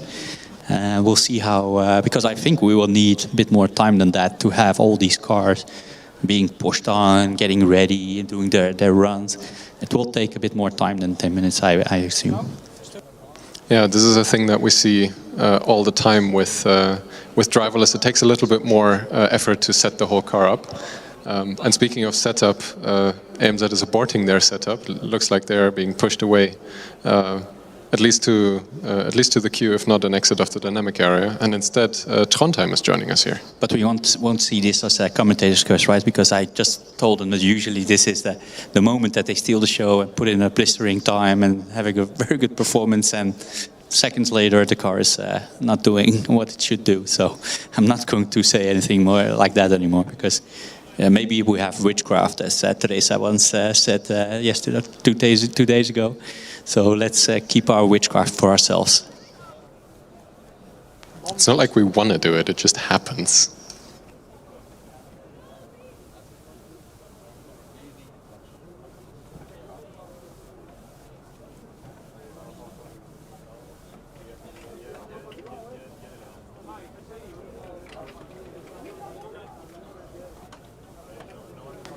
Doesn't look disastrous for AMZ. They're just wheeling themselves to the back of the queue, although, as we just said, there's likely not enough time to get through the entire queue. If things keep going the way they are, there might be. But, I mean, I'd rather be at the front of the queue than the back at this point in time. Yeah, this is a theme with Formula Student events in general. Everyone sort of waiting until the last second and then not being able to complete all their runs.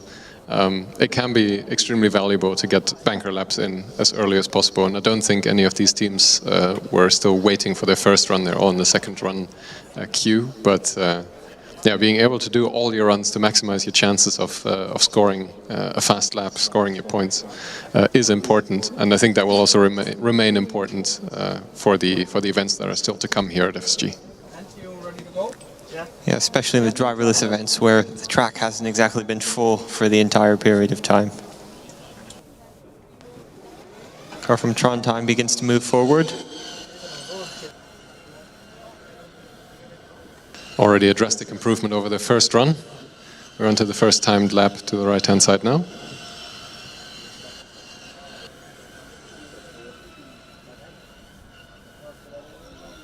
Direction change going smoothly.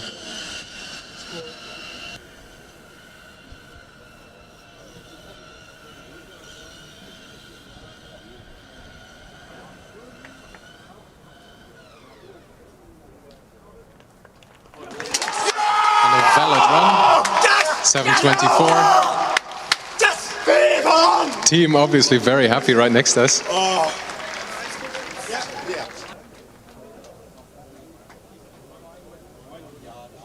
Just a little happy. It's always good to see when people are enthusiastic about their achievements here. It's good to hear cheers from the side of the track. Thank you very much for interacting with what's happening here. And always good to see when people are glad with what they did here. And I know I've said it before, but it's always those few 10 seconds when the car stops before the solid blue light comes on, which I think are the worst for everyone. Those are sort of the moments when I have to bite my tongue. Don't say anything, don't repeat what we did last time.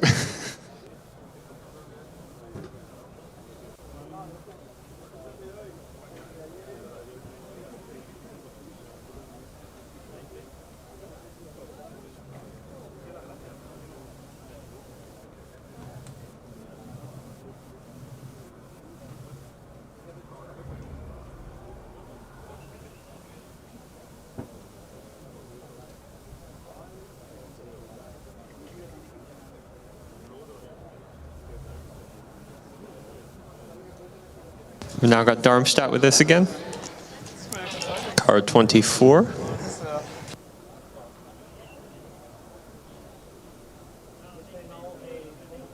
They did put a run in slightly earlier. Don't think it was the fastest time that we've seen, but they do have a time on the board, so let's see how they adjust the algorithm this time around, whether they opt for more speed or whether they get another consistent run in.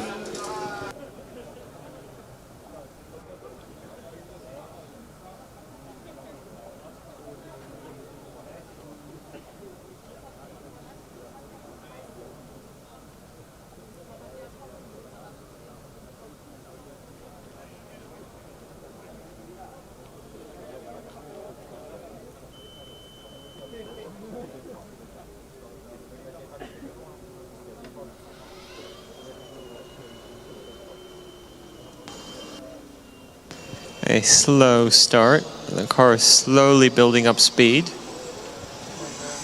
Yeah, this is the phenomenon that we talked about. Once the car sort of recognizes where it is, it can probably speed up. But the direction change was a bit hairy. We lost at least 2 cones. Now Maybe a third one. No, looks like 2 cones. Nevertheless, the car kept going, which is a good thing.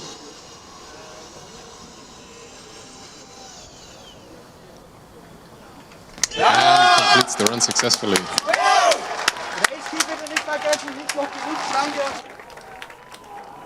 That's 6.3 plus 2 cones, so that's 6.7 in total.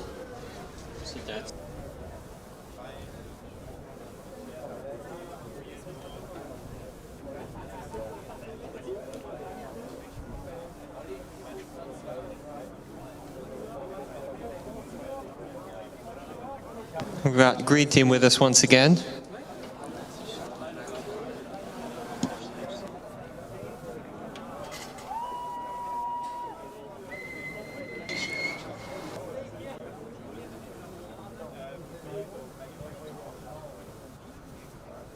All the teams now pushing the cars around with a little bit more urgency. Now there's only a few cars left in the queue and a few minutes left. Of course, the driverless runs can't begin until the dynamic area is free from any humans. A little bit of pressure applied from the officials there.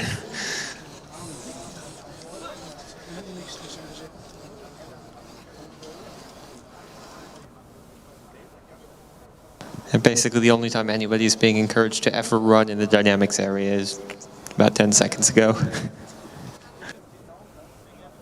And the goal of the officials is of course to have as many teams run here as possible, so that everybody gets their chance to shine. And if that means pushing the car a little bit faster, I think that's a small price to pay.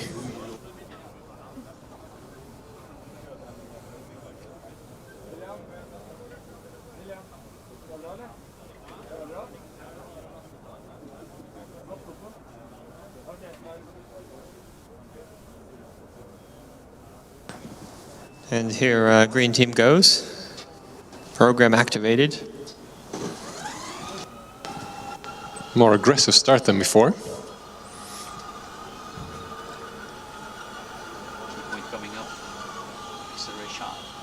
No acceleration.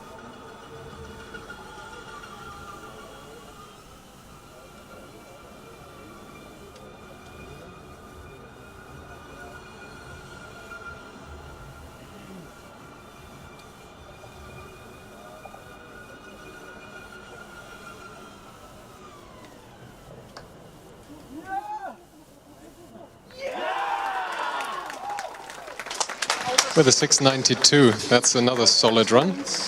Not at the top of the timing sheet, but nevertheless, a good result. 3 minutes. And with 3 minutes left, it is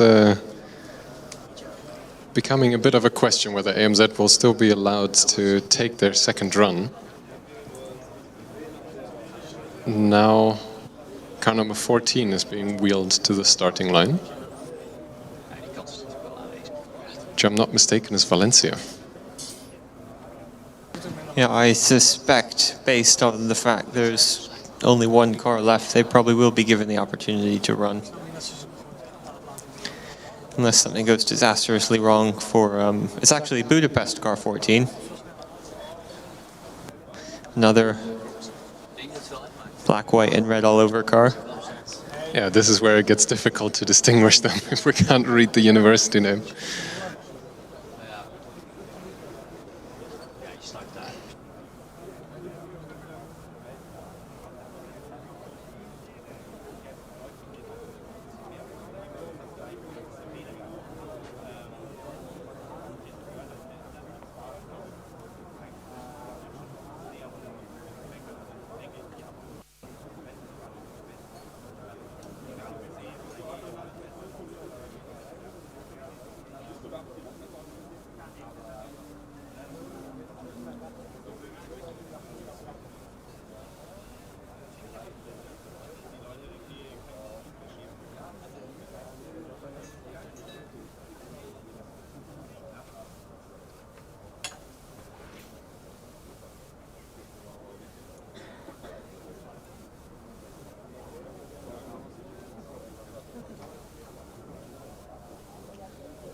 Car is speeding up significantly now for the second run.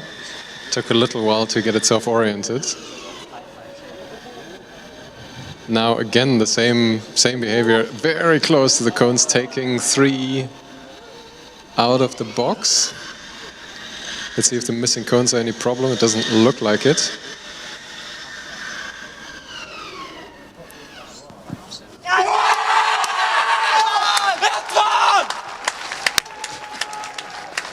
With a 5:74 on the timing board, plus the 0.6 seconds from the 3 displaced cones. That's a very competitive time from them. Yeah, that was really good. It was probably a little frustrating. The car took out the cones on its slow reconnaissance lap and managed to navigate them superbly as it was going quickly. But nonetheless, a very good time for them to get on the board, you know, the very last minute of the event. Yeah, currently that puts them in 7th place by our calculations. Again, no guarantees. But who knows, if AMZ is allowed to run, they might upset that order a little bit.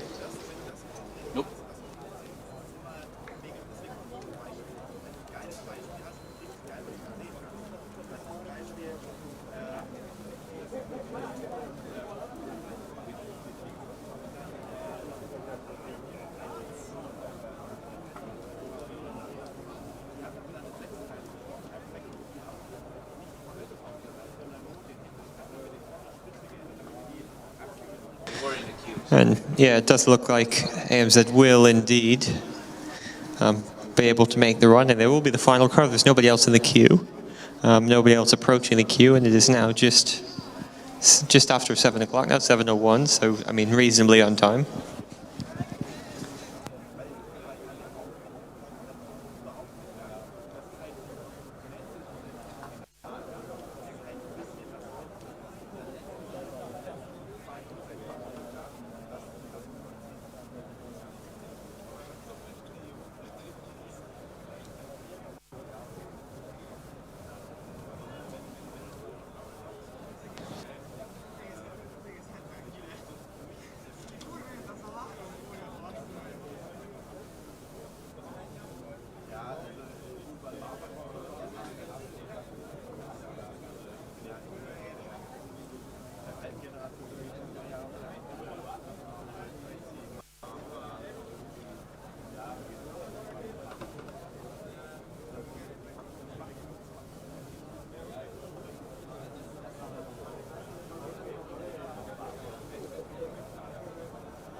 We're now just waiting for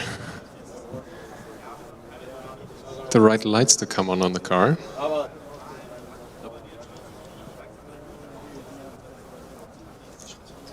There's some head shaking going on in front of us from one of the team members.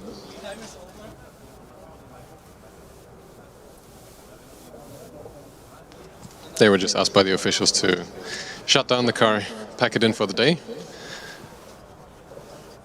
This was then the last attempt at the driverless skid pad. The first driverless event. We'll see more from the driverless cars in the acceleration tomorrow, as well as the manual skid pad and manual acceleration. The current rundown as it stands, without any penalties, we didn't keep track of those, is that Hamburg is in the first place, 5.47. Very closely followed by Augsburg, Budapest in 3rd place, but there were some penalties. I believe it was 0.6 of a second. Followed by Zürich, München, Milano, Darmstadt, TU München, another run, I believe. Yes, that was another run. Stuttgart, and Trondheim.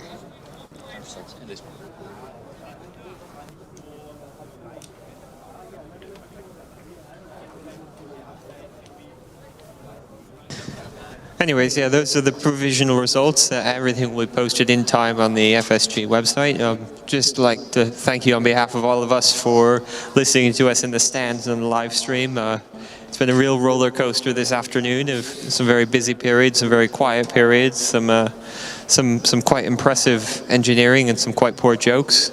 But we've enjoyed this afternoon. We look forward to a few more days of this coming up. So thank you very much, and we'll speak to you again tomorrow.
Nothing.